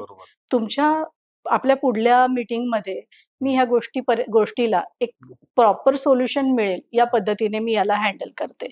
दुसरं की मी जर टीचर म्हणून जर विचार केला, की तुम्ही मला पालक म्हणून हे सांगू शकत नाही. मी तर माझी ड्युटी बरोबर केली आहे. तर इथे मग इगोचा प्रश्न येतो आणि मग दोघे जण एकमेकांना उलटवार करायला तयार होतात. पण मान्य करा, की हो विद्यार्थ्यामध्ये ही कॅपॅसिटी आहे, पण तो नाही करू शकला किंवा तो नाही झाला, त्यांनी त्या गोष्टीला नाही अचीव्ह केलं, तर आपण दोघं मिळून त्या गोष्टीवर सोल्युशन काढूया. दुसरी गोष्ट, जर मला एखादी गोष्ट मान्य करायची असेल, तर त्या गोष्टीला सोल्युशन सोबत द्या किंवा त्या गोष्टीला पर्याय द्या, की मुलगा याच्यामध्ये करू शकत नाहीये, पण मुलांनी या गोष्टीमध्ये नक्की जायला पाहिजे, त्या गोष्टीमध्ये तो पुढे जाऊ शकतो, एवढी त्याच्यामध्ये कॅपॅसिटी आहे. हे दुसरे अँगल्स पण पॅरेंटला नसतात माहिती. त्या पॅरेंटला कळवा, की त्यांना तुमच्या मुलामध्ये या सगळ्या पण कॅपॅसिटी आहे, ज्याच्यावर तो पुढे जाऊ शकतो अजून. या गोष्टी बोलल्या नाही जात आणि त्याच्यामुळे मग ते वॉर किंवा मग त्या गोष्टी येतात. पॅरेंट्स मीटिंग ब्लेम गेम न करता दोघांनी मिळून अजून त्याला हेल्दी करून आपण आपल्या स्टुडंटसाठी किंवा मुलासाठी बेटर काय करू शकतो. हेल्दी कन्व्हर्सेशन व्हायला पाहिजे, उपाय सुचवले गेले पाहिजे किंवा काही गोष्टींबद्दलचे एक्स्ट्रा इन्फॉर्मेशन दिली गेली पाहिजे. जसं पॅरेंटला पण या सवयी माहिती असतात, की माझा मुलगा कुठल्या पद्धतीने शिकतो किंवा त्याची शिकण्याची किंवा अभ्यास करण्याची पद्धत काय आहे. टीचरला हे गोष्टी माहिती नसतात. त्या जर टीचर पर्यंत जर व्यवस्थित गेल्या, कम्युनिकेशन द्वारा त्या व्यवस्थित गेल्या, तर मग टीचर पण त्याच्यावर काही ना काहीतरी ऍक्शन घेणार आणि त्या गोष्टी पुढे त्या एक्झिक्यूट करतील. कारण त्याला इंटरेस्ट कशात आहे हे टीचरला समजतं, की हा फुटबॉल भारी खेळतो, बरोबर, संगीत गिटार छान वाजवतो. तर मग तो एक अँगल पण असतो, की तुम्ही जाऊ शकतात. एखाद्या टीचरने शाबासकी दिल्यानंतर ना पालकांचा अँगल वेगळा, एक्झॅक्टली ते त्या पॉइंट ऑफ व्ह्यू विचार करतात, की यार टीचर म्हणतात याचा अर्थ याच्यात काहीतरी करिअर पण होऊ शकतं किंवा त्याला संधी दिली गेली पाहिजे या पॉइंट ऑफ व्ह्यू. बरोबर. इथे खूपदा असं होतं, तोच मुद्दा येतो परत, की इथे कम्युनिकेशनच्या ऐवजी ब्लेम गेम खूप जास्त होतो. त्याच्यामुळे मग दोघांनाही डिप्रेशन येतं, की दोघे जण म्हणतात, की तू आता म्हणजे प्रत्येक जण आपला एक व्ह्यू पॉइंट घेऊन तिथून बाहेर निघालेला असतो. इन्स्टेड ऑफ दॅट, की तुम्ही बसा, ऑनेस्टली एकमेकांशी चर्चा करा, त्याच्यावर सोल्युशन करा. फक्त ब्लेम करण्यापेक्षा किंवा फक्त ताशेरे ओढण्यापेक्षा एक ठरवा, की मला आता या गोष्टीवर असं एक्झिक्युशन करायचं, की कुठली तरी ऍक्शन पण त्याच्यामध्ये डिस्कस व्हायला पाहिजे, इन्स्टेड ऑफ जस्ट डिस्कशन किंवा ब्लेम गेम हे व्हायला पाहिजे. बरोबर. आता ह्या पूर्ण आपल्या चर्चेमध्ये एक गोष्ट लक्षात आली, की गृहीत धरलं जातं टीचर्सला, तर त्यांनी नाही म्हणायला शिकायला पाहिजे का, किंवा नाही म्हणण्याची काही पद्धत असते, नम्रपणे असेल. आता बघा कसं असतं, सगळ्यांना खुश ठेवायचंय. टीचर्स असतील, स्टुडंट आहे, पेरेंट्स आहे, स्टाफ आहे किंवा नॉन टीचिंग स्टाफ असेल, संचालक असतील. संचालकांचा बॉडीमध्ये बर्थडे आहे, सुट्टी असेल तरी जा, नाही गेले तर म्हणतील की ते पाटील मॅडम नाही आल्या, मग ते आपल्याला असतात की ह्या काणी आल्या त्या काणी आल्या. सरांना खुश नाही ठेवू शकत आपण, तर नाही म्हणायला शिकायला पाहिजे आपण. तर त्याची काही पद्धत आहे. बरोबर. ही पद्धत सगळ्यांसाठी लागू होते, फक्त टीचरसाठीच नाही, सगळ्यांनाच. जर तुम्हाला नाही म्हणायचे ना, तर एक तर तुम्ही पोलाइटली नाही म्हणता आलं पाहिजे. आता त्या गोष्टीला नाही का म्हणायचं हे तुमचं ठरवायचं. जसं प्रत्येकाने मी नाही का म्हणते, की ती गोष्ट माझ्या आत्ताच्या आवाक्यामध्ये नाहीये, की मला ती करायचीच इच्छा नाही आहे. ते आधी पहिला मला कळलं पाहिजे. तर मी काय करणार, ती गोष्ट जर मला नाही म्हणायची असेल तर मी काय करणार, की या गोष्टीला मला आत्ता करता येणार नाही, मी ही 4 वाजता केली ती जमेल का? हा. त्याला पर्याय द्या. आता सोल्युशन पाहिजे. सोल्युशन पाहिजे. हम्म. समजा ती गोष्ट मी करत नाहीये किंवा मला करायचीच नाहीये, पण मला माहिती आहे की अशी ही गोष्ट करायला ही व्यक्ती कॅपेबल आहे आणि ती व्यक्ती हो म्हणू शकते, तर मी नाही म्हणताना ही पण गोष्ट सांगू शकते की मी ही गोष्ट तर करू शकणार नाही, कदाचित ती मला जमणार नाही, पण मला माहिती आहे की या व्यक्तीला ती जमेल, तुम्ही त्यांच्यासोबत बोलता का? मी त्यांच्याशी आधी बोलून घेते. एक्सचेंज ऑफ वर्क कर. एक्सचेंज ऑफ हे वर्क मला करता ते आलं पाहिजे. याच्यात तू एक्सपर्ट आहे, हे तू कर. करेक्ट. तर हा. तिथे तो संवाद झाला पाहिजे नाही म्हणताना. तिसरा संवाद झाला पाहिजे, मी नाही म्हणत नाहीये, मी ही गोष्ट करते. जर आता जर जेव्हा म्हणतो किंवा इफ जेव्हा टाकतो, तेव्हा त्याला पर्याय आपण दुसरा कुठला तरी देतो, की मी ही गोष्ट आत्ता ही गोष्ट करू शकेल, पण मला आत्ता तर हे लेक्चर आहे. जर याला जर एक्सचेंज करू शकत असेल कोणी, तर मी हे आत्ता इमिजिएटली करून देते. मग हे 3 पॅरामीटर जर तुम्ही फॉलो केले ना, तर तुम्हाला नाही म्हणणं सोपं होईल. नाहीतर मग समोरच्याला वाटेल की मी सांगतोय काम आणि हे नाही म्हणतायत, किंवा या गोष्टीला या व्यक्तीचा नकारच असतो. असा दृष्टिकोन नको निर्माण व्हायला. आता स्ट्रेस तर प्रत्येक जॉब मध्ये आहेच, म्हणजे तुम्ही IT मध्ये असा किंवा कुठेही असा, आणि प्रत्येक वेळेस आपल्याला इतका वेळ नसतो की अनालिसिस करा की आपल्याला काय होतंय काय नाही होत. तर एक डेली हॅबिट आपण बिल्ड करू शकतो का, ज्या टेक्निकने आपण स्ट्रेस असो किंवा नसो, पण आपण एक बॅलन्स लेवलला येतो, आणि असं काही तंत्र असेल किंवा असं काही टेक्निक असेल? आहेत, छोट्या छोट्या गोष्टी आहेत. तुम्हाला काउन्सिलर पर्यंत पोहोचता येत नाहीये, थेरपिस्ट पर्यंत पोहोचायचं नाही आहे, तर स्वतःचे चेकलिस्ट स्वतः करू शकतो. त्याला पहिली एक गोष्ट इंट्रोस्पेक्शन, म्हणजे स्वतःचं परीक्षण स्वतः करा, आत्मपरीक्षण ज्याला आपण म्हणतो. दुसरी आहे चेकलिस्ट, त्याच्यामध्ये तुम्ही 5 प्रश्न असतात सोपे सोपे. ती चेकलिस्टचं तुम्ही एक कार्ड तुमच्या मोबाईलमध्ये डिस्प्लेवर ठेवू शकता, किंवा तुमच्या जो कोणता वर्क स्टेशन आहे त्या वर्क स्टेशनवर तुम्ही एक चीट करू शकता, आणि त्याच्यासमोर तुम्ही रिकामे डबे ठेवा. त्याच्यामध्ये काय की मला रोज जसं वाटतंय तितक्याच आनंदी मी आहे का? आनंदी हा शब्द यायला पाहिजे. आहे का? मग हो, नाही किंवा मला कळत नाही, 3 पैकी कुठलंही उत्तर असू शकते. मला तोच उत्साह जाणवत आहे का? त्याला पण तेच पर्याय असू शकतात. माझ्यामध्ये काहीतरी दैनंदिन जीवनामध्ये मिसबॅलन्स झालाय का, किंवा बॅलन्समध्ये काहीतरी चुकतंय का, या गोष्टी आयडेंटिफाय झाल्या पाहिजे. नंतर मी एखाद्या गोष्टीला सतत टाळतेय का? मग जर त्याला उत्तर हो असेल, नाही असेल किंवा मे बी असेल, त्याच्यामध्ये मे बी असेल तर माहिती नाही, ठीक आहे. नाही असेल किंवा हो असेल, आता याच्यामध्ये हो जर असेल, जर मी टाळत आहे एखाद्या गोष्टीला, तर त्याचं उत्तर स्वतःला तुम्ही डेलिबरेटली द्या, मी का टाळते. ही गोष्ट तुम्ही तिथे लिहू नका हवं तर, पण ऍटलिस्ट तुम्ही स्वतःला ती गोष्टांचं उत्तर द्या की मी ही गोष्ट वारंवार का टाळते. त्याचे कारण तुम्हाला जेव्हा कळतील तेव्हा तुम्हाला कळेल की हो, या कारणांमुळे मी या गोष्टीपासून दूर पडते. मला ही गोष्ट करायची इच्छा आहे, नाही आहे, पण करत आहे, तर का करत आहे? दबावाखाली करत आहे, की मला ती इच्छा मनापासून आहे म्हणून करते आहे, किंवा कोणीतरी मला उगीचच सांगतंय म्हणून मी फक्त फॉर्मॅलिटी म्हणून करते आहे. जे काही त्याचं ऑनेस्ट उत्तर असेल ते ऑनेस्ट उत्तर तुम्ही स्वतःला द्या, मग तुम्हाला एक कळेल. आणि शेवटचा की हे सगळं केल्यानंतर माझा दिवसभरामध्ये माझा दिवस कसा होता, आनंदी, उत्साही की चिंताजनक, या 3 याच्यामध्ये तुम्ही त्याचं उत्तर द्या. ही 5 प्रश्नांची चेकलिस्ट जर तुम्ही स्वतःच्या टेबलवर किंवा मोबाईलच्या स्क्रीनवर कुठेतरी लावून जर ठेवली ना, तर तुम्ही रोजचे स्वतःचे चेकलिस्ट पॉइंट तुम्ही स्वतः चेक करू शकता. त्यासाठी तुम्हाला कुठल्या थेरपिस्टकडे जायची गरज नाहीये किंवा दुसऱ्या कुणाला विचारायची गरज नाही. हे सेल्फ ऑब्झर्वेशन आहे, जे आपल्याला करता येईल सहज. आता आपण काम करत असताना काम घरी घेऊन जातो, म्हणजे वर्क लाईफ बॅलन्स होत नाही. म्हणजे लॅपटॉप बंद केलं की घरी परत म्हणजे जागा बदलते, काम तेच असतं. तर एक विंडो पाहिजे, जसं आपण शटडाऊन विंडो असेल किंवा एक रिच्युअल आपण फॉलो करतो की इथून आता घरचं काम सुरू किंवा आता माझं पर्सनल लाईफ सुरू, तर ते रिच्युअल फॉलो केले गेले पाहिजेत का? खूप महत्वाचा मुद्दा आहे. खूपदा असं होतं की लक्षात नाही राहत, लक्षात नाही राहत. ऑफिस सुटलं, आपण तू घरी तेच करतोय ना, घरी तेच करतोय. आणि इव्हन उलट पण होतं असं, मी घरच्या खूप गोष्टी मी माझ्या वर्क स्टेशनला घेऊन येते आहे, तिथे मी घरची काळजी करत बसली आहे किंवा घरच्या गोष्टी इथे मी करत बसली आहे, हे पण नको व्हायला. इथे दुसरी गोष्ट म्हणजे मी जर ऑफिसच्या गोष्टी सगळ्या कॉलेजच्या शाळेतल्या गोष्टी मी घरी जाऊन करते आहे, मी रात्री 2-2 वाजेपर्यंत रिपोर्ट बनवत आहे, पेपर तपासत आहे, सगळ्या गोष्टी. माझं घरचं लाईफ, माझं स्वतःचं लाईफच नाहीये. मी सगळ्या तो पूर्ण डेडिकेटेड केलेला आहे माझ्या कामाला. तिथे माझं घरचं, माझं स्वतःचं वलय, माझं फॅमिली मेंबर्स काय करतायत किंवा त्यांचे विचार काय आहे, त्यांच्याशी बोलणं आहे, ह्या गोष्टी सगळ्या सुटतायत. इथे मी तो बॅलन्सच मेंटेन करत नाहीये. जर असं नसेल ना, असं करायचं नसेल तर एक डेली रिच्युअल असा असायला पाहिजे, क्लोजिंगचा स्पेशली, की तुम्ही शेवटच्या क्षणाला, ज्याला एक खूप सुंदर उपाय हा सगळ्यांनी केला पाहिजे. जेव्हा तुम्ही शिक्षक म्हणून तुमची शाळा किंवा कॉलेज जे काही संपतं, त्याच्या तुमच्या आता तर ब्लॅकबोर्ड नाही राहिलेले, आता तुमचा व्हाईट बोर्ड आहे किंवा मार्कर आहे.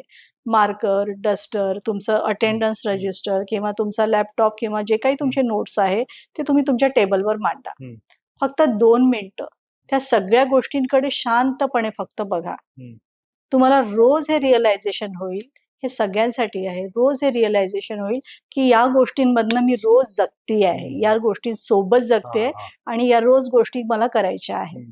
आणि ती एक भावना जी निर्माण होते ना, जे अटॅचमेंट निर्माण होतं, दिवसभराचा काहीही स्ट्रेस असो, दिवसभरात शेवटी मी जेव्हा तो रिच्युअल करेल तेव्हा मला कळेल की याच्यासोबत माझी बॉन्डिंग वेगळी आहे आणि हे काम माझं प्रोफेशन नाही आहे, माझं रोजची दैनंदिन जीवनातला एक भाग आहे आणि तो मला तेवढ्याच ऑनेस्टली करायचा आहे. ते एक असायला पाहिजे. दुसरी गोष्ट, तुमचं जे काही, तुमची एक डायरी असायला पाहिजे. डायरीमध्ये आज मी दिवसभरात काय काय केलं आणि काय मी उद्या आल्या आल्या करणार आहे, या गोष्टी आजच लिहिल्या पाहिजे, दिवस संपण्याच्या आधी, मी ते प्रिमायसेस सोडण्याच्या आधी. जर त्या लिहिल्या गेल्या तर दुसऱ्या दिवशी तुमचं सहज सोपं, तुम्हाला ठरवावं लागत नाही की मला उद्या जाऊन काय करायचं. मला माहिती असतं की माझ्या डायरीमध्ये काय लिहिलं आहे, मला काय करायचं. Everything is planned. तर तो एक रिच्युअल फॉलो करायला पाहिजे. मॅडम, या सगळ्या गोष्टींमध्ये जी बॉडी असते, जी एखादी शाळा रन करते किंवा एक संस्था रन करते, तर त्यांची काय भूमिका असते? बरं, इथे फक्त संस्थापकांचीच भूमिका नाही, तर सहकारी किंवा मग इतर कर्मचारी, या सगळ्यांची पण भूमिका किंवा तुमच्या स्वतःची पण भूमिका खूप महत्वाची असते. तुम्ही शाळेचा जेव्हा भाग असताना तेव्हा या सगळ्या गोष्टी तुमच्या पॅरलली असतातच. त्या सपोर्ट सिस्टीम म्हणून तुमच्यासोबत काम करतात आणि तिथे तुम्हाला एका गोष्टीची एनर्जी मिळत असते. फक्त इथे सगळ्यांनी आपल्या आपल्या भूमिका ठरवताना एक लिमिटेशन्स ठरवायला पाहिजे. जसे लिमिटेशन म्हणताना तुम्ही सांगितले, त्या अधिकाराचं कम्युनिकेशन क्लिअर व्हायला पाहिजे की तुमच्या या रिस्पॉन्सिबिलिटी जर असतील किंवा तुमचे हे अधिकार जर असतील, म्हणजे जबाबदारी आणि अधिकार या दोन्ही गोष्टी त्या शिक्षकांना किंवा प्रत्येक व्यक्तीला जो त्या पूर्ण इकोसिस्टीम मध्ये आलेला आहे, त्या प्रत्येकाला तो व्यवस्थित कम्युनिकेट झाला पाहिजे थ्रू एनी चॅनल. ठीक आहे. आणि त्याच्यानंतर दुसरी गोष्ट काय की तुम्ही त्या वेळेचं, म्हणजे तुम्ही एखाद्या व्यक्तीला पगार देऊन तुमच्या शाळेवर घेताय, याचा अर्थ तुम्ही त्याला पूर्ण त्याचं आयुष्य नाही घेतलेलं आहे. ती व्यक्ती ठराविक वेळेसाठी तुमच्या शिक्षण संस्थेमध्ये राहील, पण त्याचं एक स्वतःचं पण आयुष्य आहे. ही गोष्ट मान्य करायला पाहिजे की त्याचं आयुष्य हे वेगळं आहे, पर्सनल आयुष्य, आणि त्याचं प्रोफेशनल आयुष्य वेगळं आहे. त्याच्यामुळे 24/7 अवेलेबल राहणारा शिक्षक हा उत्तम शिक्षक असेल आणि त्याला उत्तम शिक्षकाचा पुरस्कार, आदर्श शिक्षकाचा पुरस्कार मिळावा, ही एक क्रायटेरिया नसायला पाहिजे. इनफॅक्ट त्या व्यक्तीने बॅलन्स करून जर तो शाळेची प्रगती किंवा विद्यार्थ्यांची प्रगती किंवा एकंदरीत सगळं वातावरण कसं खेळीमेळीचं ठेवू शकेल, या गोष्टी सुद्धा प्रायमरीली लक्षात घ्यायला पाहिजे. तर जबाबदारी किंवा अधिकार म्हणताना प्रत्येक गोष्टीची एक फ्रेम रेडी असायला पाहिजे. त्या रेडी असलेल्या फ्रेमच्या बाहेर जर कोणी जात असेल तर मग त्याला तुम्ही पुन्हा समज द्या किंवा त्या गोष्टीला तुम्ही कम्युनिकेट करा किंवा वेगळ्या पद्धतीने त्याला समजावून सांगा. ही गोष्ट म्हणजे खूपदा काय होतं ना की संस्थापकाला धारेवर धरलं जातं की त्यांनी शाळा उघडली आहे ना, तो काय पैसा कमवायला वगैरे, अशा गोष्टी त्याच्याबद्दल बोलल्या जातात. पण असं नसतं. सगळेच काही संस्थापक फक्त शाळा किंवा कॉलेजेस पैसा कमवायचा या उद्देशाने करत नसतात. तो एक पार्ट आहे. किंवा त्यांनी ती परिस्थिती बघितली आहे की या गावामध्ये शाळा नाही आहे, इथे मी जर शाळा उघडली तर या लोकांचं भलं होऊ शकतं, किंवा इथल्या विद्यार्थ्यांना इतक्या लांब जावं लागत आहे, त्या विद्यार्थ्यांना तिथे जाऊ लागू नये म्हणून मी या सगळ्या सुखसुविधा मी त्याला इथे पुरवतोय, असे पण उद्देश असणारे लोक असतात. आणि हे आपल्याला आज दिसतंय की ते मोठे झालेत. एक्झॅक्टली. सुरुवातीला काय असेल सुरुवातीला एका वर्गापासून एका खोलीपासून सुरुवात केलेली पण शाळा आहेत, ज्या आता मोठ्या मोठ्या म्हणजे प्रिमायसेस मध्ये किंवा विद्यापीठाच्या मध्ये रूपांतरित झालेल्या आहेत. अशा पण शाळा आणि कॉलेज असतात. ते चौकट प्रत्येकाची ठरलेली असायला पाहिजे. त्या फ्रेम मध्ये काय काय तुमचे अधिकार येतात, ती काय काय तुमच्या जबाबदाऱ्या असतात, याच्यामध्ये गल्लत व्हायला नको. काय गोष्टी माझ्या जबाबदारीच्या अंतर्गत येत आहेत, ती काय गोष्टी मला माझे अधिकार म्हणून वापरायचे आहे, ह्या गोष्टी कळायला पाहिजे. नाहीतर मी माझ्या जबाबदारीला अधिकार म्हणून जर वापरायला लागली तर मग पुन्हा तो क्रायसिस, ते प्रोफेशनल क्रायसिस क्रिएट होतात. बरोबर. मॅम, पॉडकास्ट आधी आपण 7 डे चॅलेंज बद्दल बोललो होतो. हा, तर ते कसं असलं? 7 डेज चॅलेंज खरंच खूप चांगलं आहे. 7 days challenge, 1 month challenge, 3 month challenge असंच असायला पाहिजे. जर तुम्हाला मानसिक आरोग्य व्यवस्थित ठेवायचं असेल, शाळेसाठी आणि विद्यार्थ्यांसाठी आणि पॅरेंट्ससाठी आणि शिक्षकांसाठी, तिघांसाठी पण ही गोष्ट लागू होते की मी 7 दिवसामध्ये माझं ठरवणार. छोट्या छोट्या गोष्टी असतात. मी एक विषय एका पद्धतीने शिकवत आहे, ऍज अ टीचर म्हणून मला माहिती असते की याचा इम्पॅक्ट किती होऊ शकतो. मग काय मी एखादी कृती याच्यामध्ये ऍड करू शकते का? मग या आठवड्यामध्ये मी कुठली तरी अशी कृती एक्स्ट्रा करणार आहे का, ज्याच्यामुळे माझ्या विद्यार्थ्यांना थोडं एक्स्ट्रा बेनिफिट होईल? व्हेरिएशन देऊ शकते का? एखादी त्याच्यामध्ये कुठली तरी अशी वेगळी टेक्निक किंवा ट्रिक वापरू शकते का? किंवा विद्यार्थ्यांचं जास्तीत जास्त पार्टिसिपेशन त्याच्यामध्ये घेऊ शकते का? अशी एखादी कृती मी करू शकली का या आठवड्यामध्ये? 7 दिवसांचं चॅलेंज मध्ये मी हे टाकू शकते. किंवा 7 दिवसाच्या चॅलेंजमध्ये विद्यार्थी वर्ग खोलीच्या बाहेर मला जे कामं आहे त्याच्यामध्ये मी काही टेम्पलेट्स बनवून ठेवू शकते का, जे मला माझ्या कम्युनिकेशनसाठी इझी जातील? मग ते टेम्पलेट्स बनवण्याचा टास्क मी स्वतःला देऊ शकते. अशा स्वतःच्या इम्प्रुव्हमेंटसाठी एखादा टास्क मी स्वतःला असाइन नक्कीच करू शकते. अपग्रेड करत राहायचं, ताण कमी होईल आणि काम सुरळीत होईल आणि सोप्या पद्धतीने जास्त स्ट्रॅटेजिकली होतील. दुसरी गोष्ट की माझ्या प्रोफेशनल डेव्हलपमेंटसाठी मी एखादा नवीन कोर्स करतेय का? नाहीतर मी कधीतरी लागलीये शाळेमध्ये किंवा कॉलेजमध्ये आणि मी एखादा विषय शिकवते आणि वर्षोनुवर्ष मी त्याच गोष्टीला फॉलो करते, हे होणार नाही. तुम्हाला ते अपग्रेडेशन करावं लागेल. आत्ताची टेक्नॉलॉजी आहे, आत्ता जे नॉलेज आहे, मार्केटमध्ये काय डिमांड आहे, त्या गोष्टीचं तुम्हाला ज्ञान असायला पाहिजे. नाहीतर मग काय होतं की मी माझ्या पद्धतीने शिकवत आहे, मुलांना इंटरेस्टच नाही आहे त्या गोष्टीमध्ये, मुलांना त्याचा फायदाच होत नाहीये. आणि मुख्य काय झालंय माहितीये का, कोरोनाच्या आधीचा फेज आणि कोरोनाच्या नंतरचा फेज विद्यार्थ्यांच्या मानसिकतेमध्ये आणि शिक्षकांच्या मानसिकतेमध्ये खूप मोठा प्रचंड बदल झालेला आहे. विद्यार्थी वर्ग खोल्यांमधनं स्क्रीनवर आलेले आहेत, टीचरही तसेच आलेले आहेत. त्याच्यामुळे त्यांचं डिस्ट्रॅक्शन पॉइंट खूप जास्त झालेलं आहे. वर्गामध्ये बसलेला विद्यार्थी जास्त वेळ कॉन्सन्ट्रेट करू शकत नाही. आधी 47 मिनिटांचा तास असायचा. 47 मिनिटं हे किती डेलिबरेटली त्यांनी विचारपूर्वक ठरवलं असेल की 47 मिनिटाचा 1 तास असायला पाहिजे. आता तो अर्ध्या तासावर आलाय, कुठे 1 तासावर गेलाय, कुठे 1.5 तासावर गेलाय. तुम्ही 1.5-2 तासाचे क्लास घ्या किंवा अर्धा तासाचा क्लास घ्या, पण त्या अर्ध्या तासाचं सेग्रिगेशन तुम्हाला करता येतंय का? त्याच्यामध्ये मी किती वेळ मुलांना शिकवणार, किती वेळ मुलांना ऍक्टिव्हिटी करायला लावणार, किती वेळ मुलांना मी त्याच्याबद्दलचं प्रश्न विचारणार, या सगळ्यांची हर्बर्ट पंचपदी म्हणा किंवा ब्लूम्स टेक्झॉनॉमी हे ठरलेले आहेत. हे तांत्रिक गोष्टी ठरलेल्या आहेत. त्याचं तुम्ही नॉलेज घेताय का? मग या सगळ्या गोष्टींना जेव्हा आपण 7 दिवसांचं किंवा महिन्याभराचं किंवा 3 वर्षांचं किंवा आणखी काय जे काय आपण ठरवतो, त्या प्रोग्रेसमध्ये आपण गोष्टी असायला पाहिजे की मला या गोष्टीचं नॉलेज नाही ना, मी हे मिळवते, किंवा मला या गोष्टीबद्दल आणखी थोडंसं कुतूहल म्हणून होय का, वाचू दे किंवा काहीतरी सांगू देत, असं पण होऊ शकतं. बरोबर. म्हणजे मी कुठेतरी ऐकलं होतं की सपोज एक लेक्चर संपलं की आधीच ते टेन्शन मध्ये असतात विद्यार्थी, किंवा डिपेंड करतं की त्या सरांनी कसं शिकवलं, ते बोर पण झाले असतील. करेक्ट. हे टीचर एंटर करतात, यांची परिस्थिती सेम, तर तो ब्रेक करता यायला पाहिजे. Flow crack a joke. Correct. काहीतरी तर ब्रेक करा की मी नवीन आलोय, टॉपिक चेंज होतोय ना. करेक्ट. तर ते ब्रेक करता यायला पाहिजे. इन्व्हॉल्वमेंट वाढली तर त्यांना इंटरेस्ट येतो पुढचे 30 मिनिट. इंटरेस्टिंगली तुम्हाला एक गोष्ट सांगू का, आपल्याला सगळ्यांना माहिती आहे, टीचर वर्गात आले की सगळ्यात पहिले सगळेजण उभे होऊन good morning teacher, good morning sir, good morning जे काही आहे ते म्हणायचो. त्याच्या मागचं रिझन माहिती तुम्हाला काय आहे? खूप चांगलं रिझन आहे. म्हणजे ती गोष्ट जी आहे ती आपण फॉलो करतोय ब्लाइंडली, पण त्याच्या मागे खूप मोठं कारण आहे, सायकोलॉजिकल कारण आहे की सगळी मुलं शिक्षक वर्गात आल्यावर एक सोबत उभे होतात आणि एका सुरामध्ये त्या टीचरला ग्रीट करतात, Yes. Good morning, good afternoon, जे काही असेल तुम्ही बोलता आणि सगळेजण पुन्हा शांतपणे खाली बसतात. याच्यामध्ये बेसिक सायकोलॉजिकल रिझन हे आहे की सगळ्यांचं कॉन्सन्ट्रेशन आता या एका पॉइंटवर फिक्स व्हावं. अवेक होतात. तो जो ब्रेक पॉइंट असतो, तो ब्रेक पॉइंट हा असतो गुड मॉर्निंग किंवा ते ग्रीटिंग जे पॅटर्न आहे ते करणं. आदर हा असतोच असतो, कारण ते शिक्षक जेव्हा वर्गामध्ये येतात तेव्हा त्यांच्याबद्दलचा तो आदर असतोच. पण त्याच्यामध्ये मध्ये मध्ये मी माझ्या विद्यार्थ्यांना पण खूपदा हे करायला लावायची की सगळे जर गडबड करत असेल तर सगळ्यांनी उभं राहा आणि कुणीही करून बघा, उभं राहा आणि खाली बसा.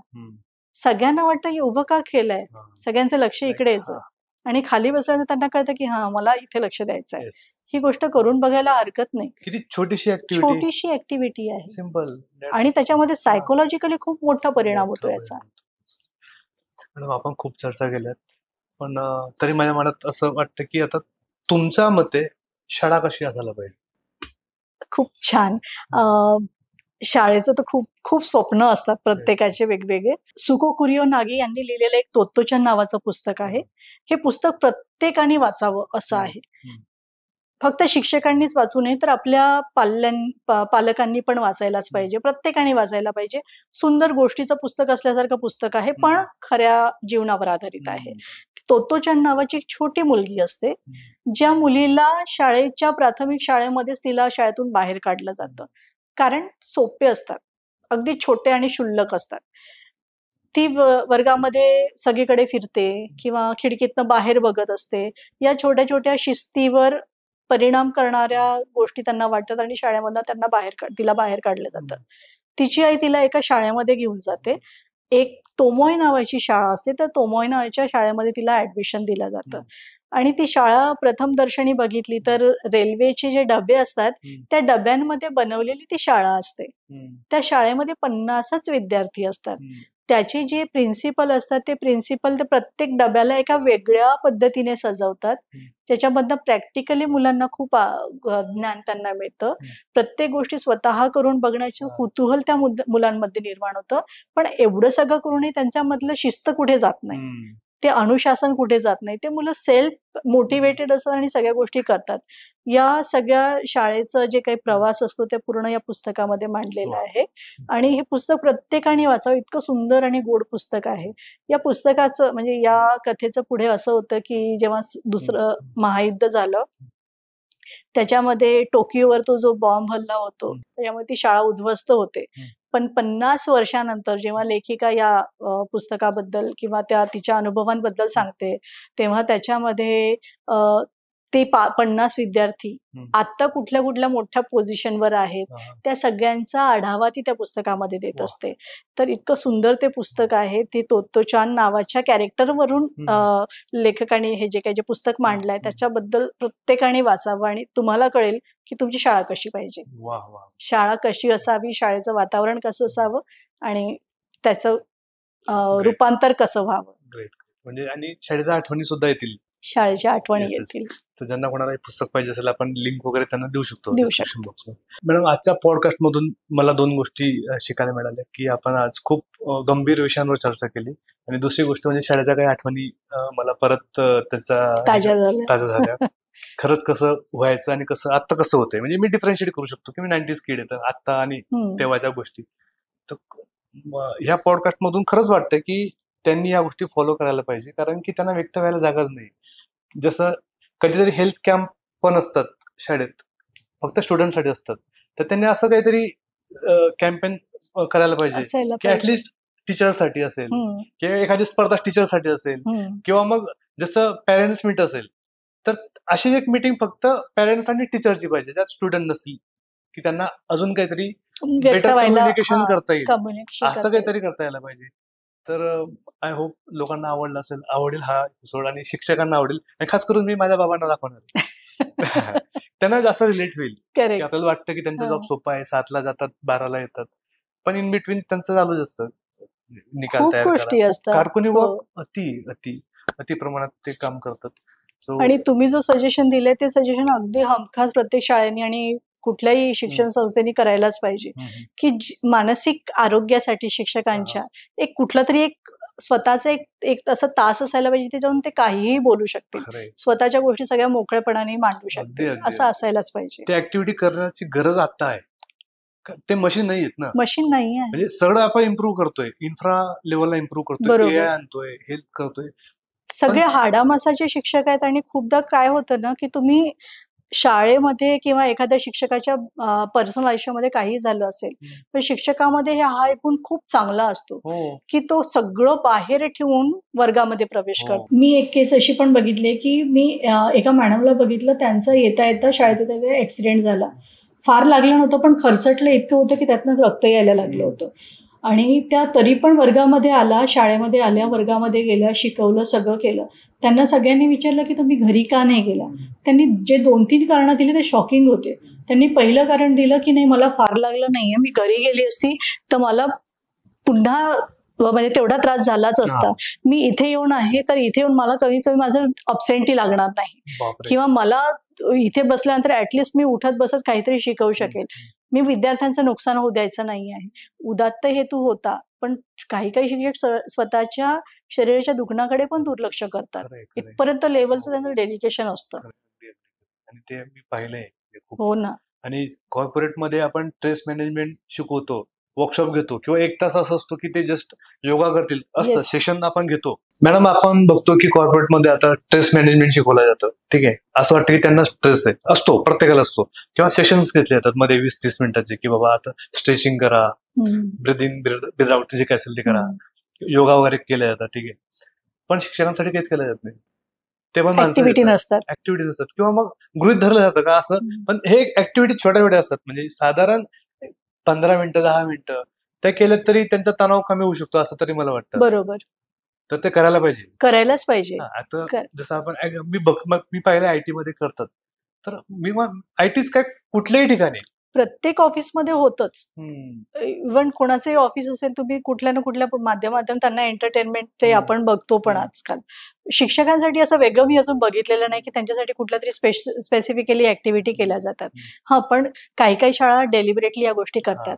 त्या स्वतःहून शाळा, कॉलेजेस, काही शिक्षण विद्यालय किंवा महाविद्यालय असे आहेत, की ज्या शिक्षकांच्या या पॅरामीटरवर लक्ष देतात चांगल्या पद्धतीने, पण अजून पण ती जागरूकता नाही आलेली आणि आहे. ग्राउंड लेवलला पण नाही काम केलं जाते आय होप पॉडकास्ट पाहून करतील. सुरुवात होईल किंवा हो. करतील, किंवा नक्की करतील. जोपर्यंत मला वाटतं GR निघत नाही किंवा कुठला तरी सरकारचा आदेश निघत आहे, तोपर्यंत कदाचित करणार नाही. आणि ते असतंच हं. की कंपल्शन केल्याशिवाय काही गोष्टी होत होत आपल्याकडे. नाही. So, पण ही गोष्ट वाटते, मला असं वाटतं की ही गोष्ट व्हायलाच पाहिजे. व्हायलाच पाहिजे, डेफिनेटली व्हायला पाहिजे. सो आय होप तुम्हाला इथे येऊन छान वाटलं असेल. कसं वाटलं? खूप छान. म्हणजे ज्या मुद्द्यावर आतापर्यंत बोलल्या जात नव्हतं ना, मी खूप सगळे विषय हाताळलेले आहेत. पण शिक्षकांविषयी किंवा शिक्षकांच्या मानसिक आरोग्याविषयी फार कमी लोक बोलतात. आणि मला वाटलं की हा विषय तर बोललाच गेला पाहिजे. बरोबर. जेव्हा आपल्या डिस्कशनमधनं मला कळलं की हा विषय बोलला जाऊ शकतो किंवा Yes. बोलला जायला पाहिजे, खरंय. तेव्हा मी एका पायावर तयार झाले. Yes, yes. नाही, आणि खरंच Thank भारी you so वाटलं. आणि बऱ्याच गोष्टी मलाही माहित नव्हत्या की त्या इतक्या डीप लेवलला इम्पॅक्ट करतायत त्यांच्या मेंटल हेल्थ. तर आय होप माझ्या ज्ञानामध्ये पण भर पडली आता, आणि पॉडकास्ट मधून बऱ्याच लोकांना मी माझ्या लिस्ट मधल्या सगळ्या माझ्या मित्रांना असेल, शिक्षकांना असेल, पाठवणार आहे एपिसोड डेफिनेटली. बघा, तुमच्या विद्यार्थ्यांनी ऍटलीस्ट पॉडकास्ट केला तुमच्यासाठी. त्यांच्यासाठी गौरवाची गोष्ट असते जेव्हा शिक्षकाला कळतं ना की माझा विद्यार्थी खूप पुढे गेलाय.